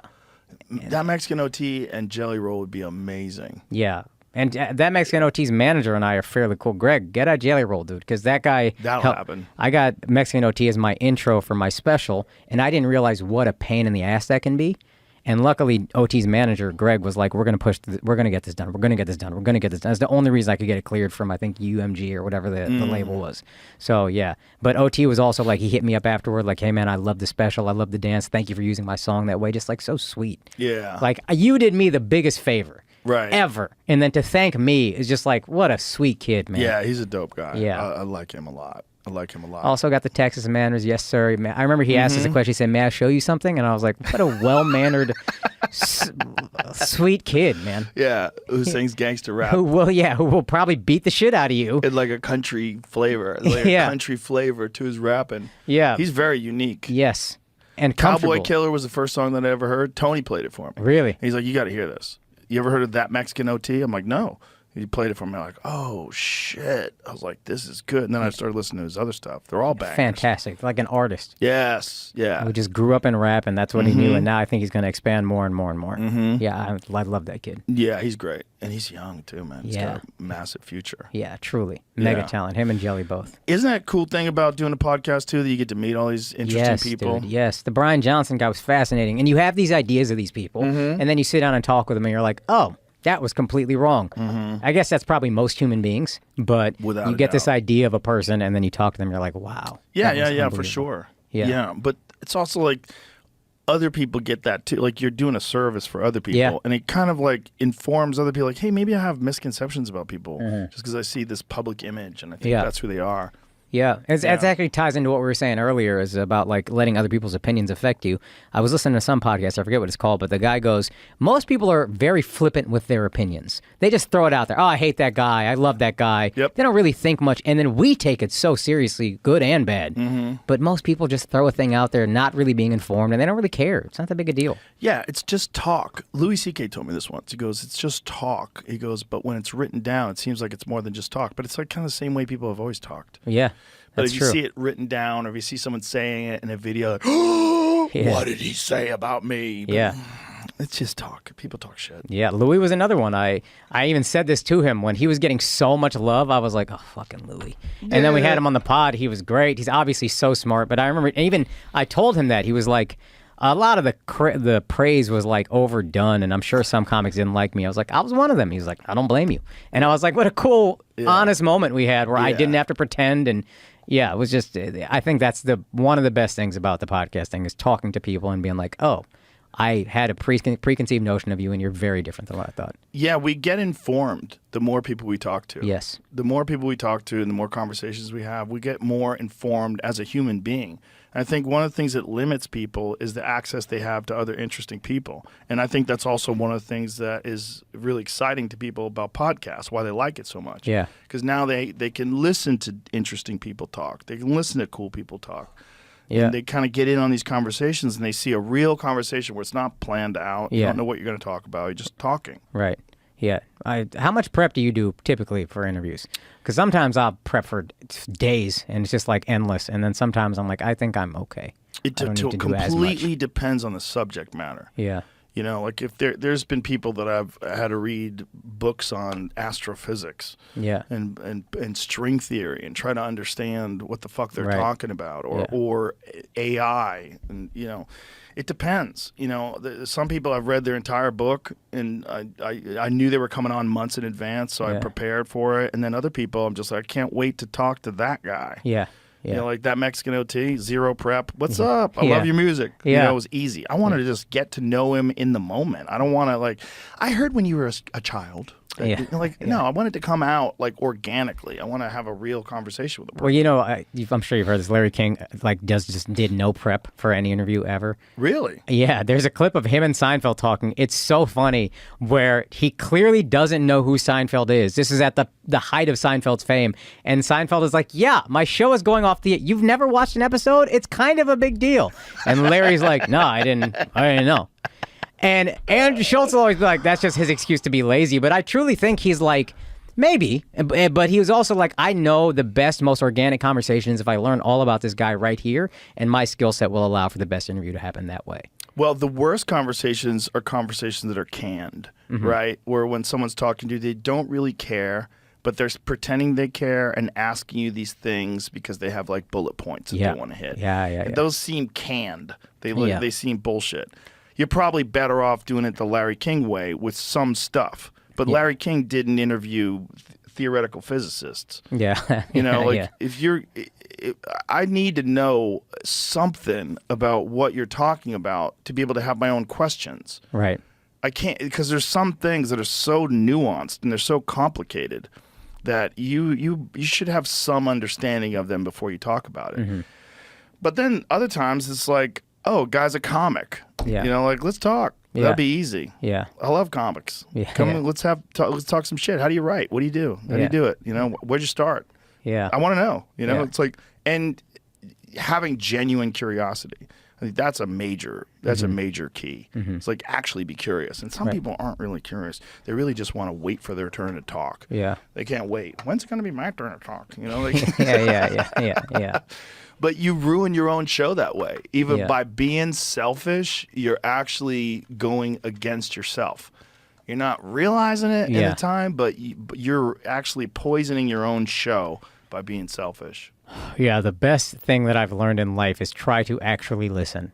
Especially in the more nervous you are, like even this pod, I come on, I'm like, just try to listen and respond to what he's saying in the moment and just stay in your own body and do that. With everything, man. With other people too. Like when I'm, hanging out with someone, just a regular person, I'm so much better at talking to people now than I was before I did a podcast. Because I'm so much better at not talking over someone, waiting for them to talk, trying to get the most out of what they're trying to say, instead of just listening and then just me talking, trying to figure out how did you come to that conclusion? Did you always think that way? Like what did you learn? How'd you learn this stuff? Yeah. Like what inspired you to start doing that?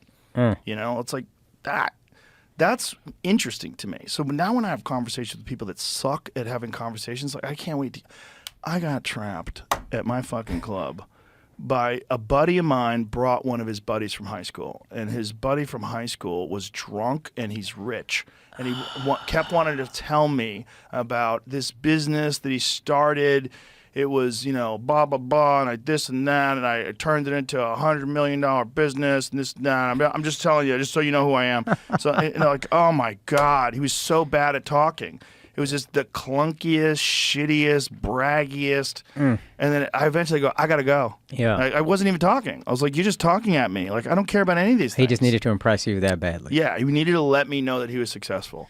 Yeah. And I mean, within seconds of meeting him, he's telling me all this stuff. It's exhausting. So I used to get really irritated at that stuff. And then I think it was Schultz said to me one time, because this kid at a diner started interrupting our conversation and telling us about his education and how smart he was. And then I was like, so annoyed when we left, and Andrew was like, "Yeah, but you got to feel good about yourself." That guy, for whatever reason, felt insecure around you and felt he needed to impress you that much. Right. So well, then it's you when look someone knows someone from something, right? If they know you and you don't know them, they need to let you know they're a big deal. Yeah, and That's it's what just it is. insecurity, and it's like I used to take it as malicious, and now I'm like, oh, that guy. I'm not great at it, but I try to remind myself, oh, that guy is meeting. He's probably listened to you thousands of hours in his head, and he wants so badly for you to like him, and he just doesn't know how to do that, and he doesn't know, hey, if I just have a real conversation with Joe, he'll walk away being like, that's a nice guy, and then he just overcompensates with, let me impress him because I did all these things and show him what I've done, and there's like, oh, okay, well, I feel bad for that guy a little bit. Yeah. I'm not great at it by any stretch, You but that's what I definitely try to should feel remember. bad for him because it sucks to be that guy Yeah. that has to do that. And it doesn't feel good. Like, that never works. Like, no one ever walks away going, that guy's amazing. Yeah. Like, you walk out there and go, ugh. You feel like that guy just jizzed all over me. You know? It's really what it's like. Did you know that guy's worth $100 million? You know what else doesn't work that people still do is name dropping. Does that shit work at all? No. That's Who does a that rough work one. on? That's a rough We one. were partying with Leo, and like, what? What were we doing? My God. What? Yeah, please don't do it. Please don't do that to me. I couldn't care less. Does it work on anybody? It might be one of the least effective strategies for getting people to think you're cool. Name dropping? No, yeah, it's truly. I think it works on like people who don't know anyone, and they're like, "Oh, this guy knows so and so." But even after about the third name, you're like, "Oh, Yeah. he doesn't know anybody." Yeah. The more names you name, the less those people like you. Yeah, people turn on you too. If you're that guy that name drops like on podcasts or name drop, like people are like, ew. Yeah. Ew. Yeah. If you're the guy who talks over everybody, ew. Yeah. I used to do it way more. I used to like early podcast. I just wasn't good at it. So you have a thought in your head, you just want to get it out. Right. Not even if you're not even being selfish, it's like you just looking for a chance to. And then it took me time to just look at the big picture of it and go, this is not smart. And then that's when I started using pads too. This is big too. Because sometimes I have a thing, I'm like, oh my God, I'm going to forget this. Yeah. Well, this guy's on this rant. So Yeah. I just look over here, scribble, and write it down. And if I do that, I'm good. Yeah. You just got to learn how to. It's a skill. It's a skill like any other skill. Yeah. You learn how to negotiate a conversation. Yeah. And get the most out of the person. I want that person to shine. I want Yeah. them to have the most interesting thing Yeah. that they could say. Yeah. I want to help them say it.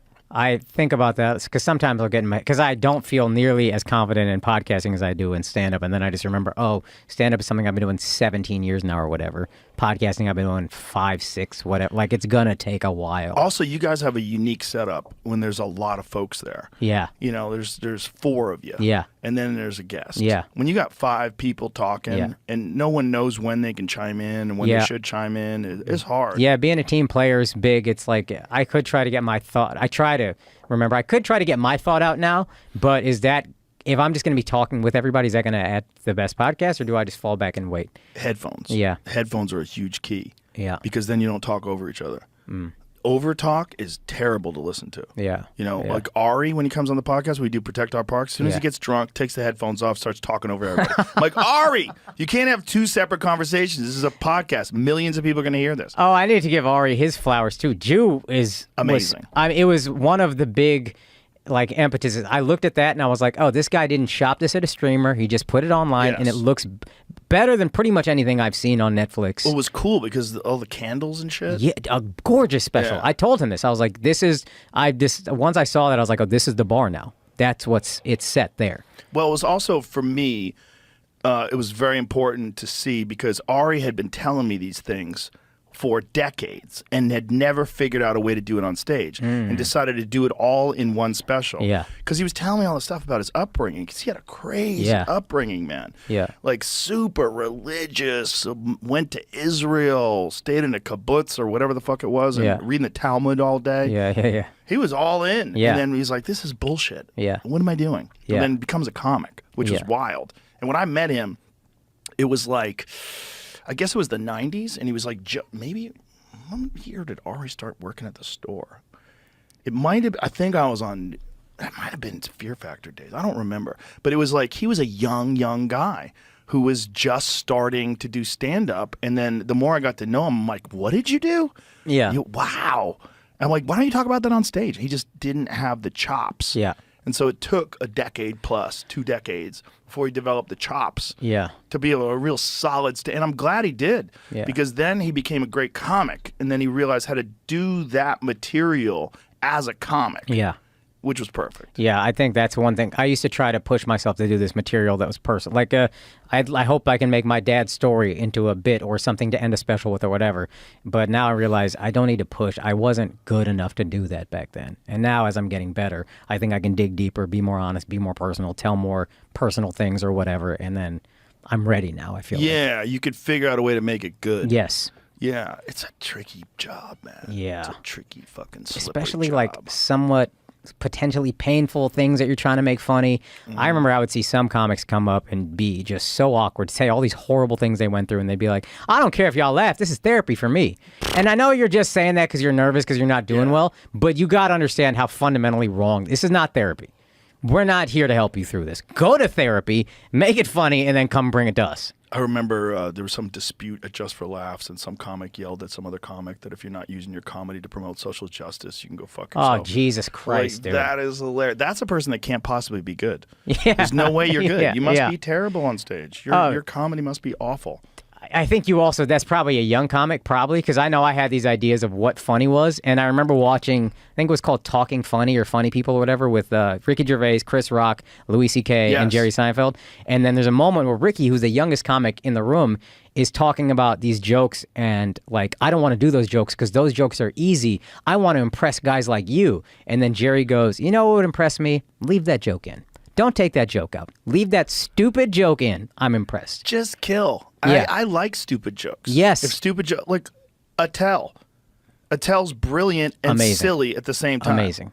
These aren't like super complicated jokes where you're like, oh my God, this guy's changing the world. 1,000%. But amazing. 1,000%. I just want to laugh. Just make us laugh. That's just- your job. Just be make us funny. laugh. And then if you can make us laugh on your terms the way you want to, God bless. Yes. That's a better level, sure. Sure. But eschewing laughs just because I don't want to, no. Fuck that. You're Get the only laughs. doing that because you can't get laughs. Yeah. That's it. Yeah. Anybody who's like trying to educate these people, bro, you're 28 years old. You live in a duplex. You know Shut the nothing. fuck You up. know- yeah. Shut the fuck Yeah, up. yeah. You're not gonna fix the world. I know you think you're gonna, but also like that was a thing that Hicks brought to comedy. That was like a real problem in the 90s. Yeah, I hated Hicks for a long time because of this. I still won't listen to Hicks just because the ripple effect of Bill Hicks is like, buddy, you created a monster. He did create a monster. There were so many fucking people that wanted to be Hicks. Yeah. It was so much so that the Punchline in Atlanta used to have a green room, and on the back of the green room, people would write on the wall, and it said, "Quit trying to be Hicks." Oh, thank God. And when That they tore message- that down, Jamie kept saying he was gonna. Jamie, the owner, kept saying he was gonna get me that fucking because they took the wood down. Yeah. So I'm like, get me that. I Get wanna put just it the up in plank here. that says, don't be Hicks. Just quit trying to be Hicks. Let me put that up here. Yeah. Because I remember that. Like, there's so many guys who wanted to be that guy. You know, because he just left you feeling like even Richard Jeni, who's like one of the all-time greats. I remember Richard Jeni saw Hicks, and he was like, God, I watched him. I was like, I got to do more stuff like that. Yeah. But you don't. Yeah. You really don't. I actually remember, though, God, who's the comic? His name is escaping me. He's a clean comic. He's massive, super funny. Brian Regan. He was saying, he was on somebody else's podcast, and that guy was saying about Brian Regan, I remember Hicks was really dying to go see you at X, Y, and Z. So Hicks loves Brian Regan. Yeah. So you don't need to be Hicks. Just be funny, and Hicks will be looking down at you being like, that guy's funny. Well, Hicks really was that guy. Yeah. Like Hicks was talking about stuff in the 90s before the internet, right? Yeah. So he's talking about all these really esoteric subjects and interesting things because he was just reading a lot. Yeah. So it was like he really understood what he was talking about. Yeah. That's actually that guy. Yeah. If you're not that guy, don't You're be not, that guy. yeah. It's just be who you are. But people like that, like, you know, occasionally someone will come along and they influence everybody. You know, Kinnison for sure did that. They come along and they're so mind-blowing. You're like, Jesus Christ. You know, Joey Diaz influenced everybody around him because everybody, like, he was so quick with his punchlines. The setup punchline was so fast, rapid fire. You got to it so quick. Like, Yeah. God damn, I got to pick up my speed. Yeah, I got to pick up my game. Yeah. Yeah. Is that what you picked up from him? I learned a lot from Joey, for sure. I learned a lot from also having to follow him because I would bring Joey on the road with him because I couldn't follow him. So I was like, this is the best way to figure out how to follow this guy. Is Yeah. bring him with me everywhere. He was fucking killing. He That's was fire. killing. And also, I wanted to laugh. Yeah. You know, and when you're around Joey, it's just a party. He's every unbelievable. day. He's awesome. The best. Yeah, we had him on the pod once, and I was like, this guy is awesome. He was just here for 420 weekend. It was fucking glorious. It was amazing. He's on fire because he comes to the club and he gets so much love that he's so free and loose. Oh, yeah. The moments when he went on stage, it was incredible. Because the audience didn't know he was there unless they had paid attention to the Instagram. So Friday night, they definitely didn't know he was there. When I do those Joe Rogan and Friends show, Yeah. I don't let anybody know. So Schultz will pop in, Yeah. Shane Gillis shows up, Yeah, you know, yeah. Gaffigan shows up. No one knows sick. who's going to be there. And they go That's up there and everybody's like, this is crazy. Yeah, yeah. You know, that's what's fun about it. And so when Joey goes up, they didn't know who it was going to be. And then Joey Diaz, everybody went, Is he thinking about moving here or no? yeah, we're working on him. That's great. We're working on him. That's we'll great. get him. He's going to eventually. love it. He's just too happy here. And the problem with New Jersey is it's like there's too much road bullshit, hacky Yeah. fucking comedy there. Yeah. I mean, there's good comics in New Jersey for sure. There's great comics. Voss lives in Jersey. Bonnie McFarlane lives in Jersey. There's great comics in New Jersey, no doubt about it. But there's also a lot of scrubs and a lot of like just dumb comedy, just dumb. I was at the mothership yesterday, and I'm watching this open mic and just seeing all the comics. First of all, I remembered I don't miss open mics at all. I just remembered that pain of sitting there waiting. It's horrible. But I was thinking, I was like, yo, Joe fucking did it, man. He made this. I was thinking, if I'm a young comic, Austin wasn't even a place I was thinking of in 2007 or 8 or whatever when I started. Now, LA is not even a place I'm thinking of. It's either Austin or New York, and Austin is easier to survive. It's better weather. It's nicer people. I think I would come to Austin. Is also a more supportive environment because the environment, especially at our club, is specifically designed to foster talent. It's designed that way. There's 2 nights of open mic nights. It's Yeah. designed. Kill Tony's there. It's designed for that. Right. So from the ground up, Yeah. you have a chance to go. You have Yeah. a chance as a person who's just getting on stage the first time ever to go up in the best club in the world. Yeah. And you have a chance to go and work the same stage that Joey Diaz goes up in, that Dave Chappelle went up in. Yeah. And you get to go into the little boy, that room is amazing. Yeah. That is a tight little room, Yeah, man. yeah. And you could get that itch. Little boy felt like the belly room. It's like the belly room and the OR had a baby. Yeah. And the fat man is like the main room and the OR had a baby. Okay, I see that. Yeah, that's what it is. It's a Yeah. perfect place. Yeah, I mean, I was hype. I've always said Comedy Works is the best club in the country in Denver. Still love it. I just got back from there this weekend. Amazing. I am excited to kill Tony, and then I'm excited to see. This is my first time in Austin since you built the club, so I'm excited to see the whole thing. It's a wild place. How many days are you in town? How many days you want me to be in town? You know what I mean? You decide. Come by tomorrow. Do a set tomorrow Okay, night. Yeah, absolutely. definitely. Done. I got a show tomorrow at 7 o'clock. But Oh. we got, we have big name headliners are coming in every weekend, which is great. Yeah. So the local guys get to see the people that are there. And all the door staff, they're all comics. They audition with their act. You know, so it's like a development process, like Yeah. the store was, but more organized. Yeah. And not as chaotic. Yeah. And run by a comedian. Yes. And run by a comedian that doesn't have business partners. I don't have Yeah. anybody else. And you're telling me what not. to do.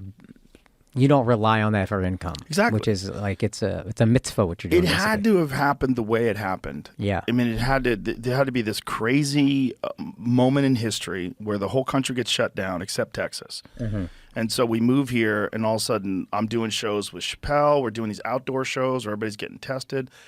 And then we started doing indoor shows. And then we started doing indoor shows. I'm like, I gotta open up a club. And I'm like, we need a hangout. Yeah. We had the Vulcan, which is a great place. Yeah. Vulcan's a great club. Vulcan's awesome. Oh, it's I a did the great Vulcan club. right after you came on Flagrant the next day. That was the last time I was in Austin. It's a great club. Yeah. Vulcan's great. It's a great club to kill in too. Yeah. But I was like, this isn't ours. They have like techno music there, EDM some Yeah. nights, and you Yeah. know, it's like we need to set something up, and I had that Spotify money, and I'm like, listen, if anybody's going to do it, it's got to be me. And if any time there's a time to do it, it's now, because people were willing to move so that they could go on stage. Yeah. Because LA shut everything down for so long. Yeah. There's so many comics, like, you guys are doing shows, and then guys like Derek and Hassan, they came out there early. Brian Simpson, he came out there early. Derek Poston is so goddamn funny. He's getting so good, dude. He's Man, getting so good. I saw him before Mothership because I saw him host Andrew's show. He's a good host. He's a good host. And I was like, oh, I'll bring him on the road. And then I thought, you know, one thing I try to do to pay forward how Schultz helped me is that once I get to know you and I think I know how you're funny, I'm like, hey, well, let's watch your set if you want, and I'll see if I can give you some advice. I'm not the end-all be-all, but I'll try to help you how I can. So I had Derek feature one show, and then I watched the set, and I was like, buddy, I got some tags for you. Yeah. But I don't see, like, structurally, oh, you could do this, you could do X, Y, Z. You're so fucking funny. Unbelievable. Well, the level of the guys coming up is very high. And there's also, in Austin, there's so many places to perform. Yeah. Just on the block where the Mothership is. Yeah. So you have the Mothership right down the street. You have the Sunset Strip Club. You have Brian Redband's Club. Right over there, you have the Creek and the Cave. Right over there, you have the Vulcan. yeah. You have the Velveeta Room. There's some place called the Green Room. Then you have Cap City. You have a bunch of different clubs on the east side. There's like hipster clubs and lesbian shows. And there's like fucking comedies everywhere. Dude, you have made this a comedy hub. It's a marvelous thing, like an insane thing that you've done. It's pretty wild. It's insane. To move L.A. over to Austin is crazy. But to make it better. Yeah. Make it better. Truly. Make it better and make it completely disconnected from all those people that'll poison your act with their fucking Hollywood bullshit. And I said L.A. To be honest, I meant New York. This is what I heard New York was. When I went to New York, it wasn't friendly, but it was, you'd have to pay to go to most open mics. $5. And the free open mics, this is when the alt scene was kind of running things. So if you talked about anything that wasn't like a video game or anime, they would judge the fuck out of it and be brutal. There was no support built in. So you've taken the best parts of New York and brought it to Austin. And again, a city that's much cheaper and much less harsh. Being poor in New York is rough. Being poor in Austin, it's not that bad. It's not bad. You can get around. Traffic's not bad at all. It's very light. It's very easy. And the people are cool. And the traffic, the clubs is all this little, like you said, all this little radius. LA, if I want to hit 3 spots, I'm driving 3-4 hours. Well, you can go to the Improv. You can go to the Laugh Factory. If you're it's not that. If you're doing the store, Improv. If you're in at all 3, but when I started in if LA, you're not in. open mics, you're driving all over the place. Yeah, it's all spread out. Yeah, if you're doing open mics, you're fucked. There's not a lot of open mics in LA, but there's a good amount, but not in comparison to the amount of comics. Yeah, there's a lot of comics and a lot of wannabe comics, and there's also in LA you have those people that really want to be actors, and they think that like this is their platform to get. Yeah. Anyway, brother, great to have you on. Thank you so tell much. everybody about your special, where they can get your second special. Second special is Gaslit. It's on YouTube right now. I'm very proud of it. I think hopefully this is my next evolution as a comic and just making the things I truly believe funny instead of just doing contrarian stuff. Yeah, dude. I try to do it big. That's look at this. So this is traditional Indian dance called Bharatanatyam. It's a South Indian dance. And then it's to that Mexican OT. Oh, that's amazing. So yeah.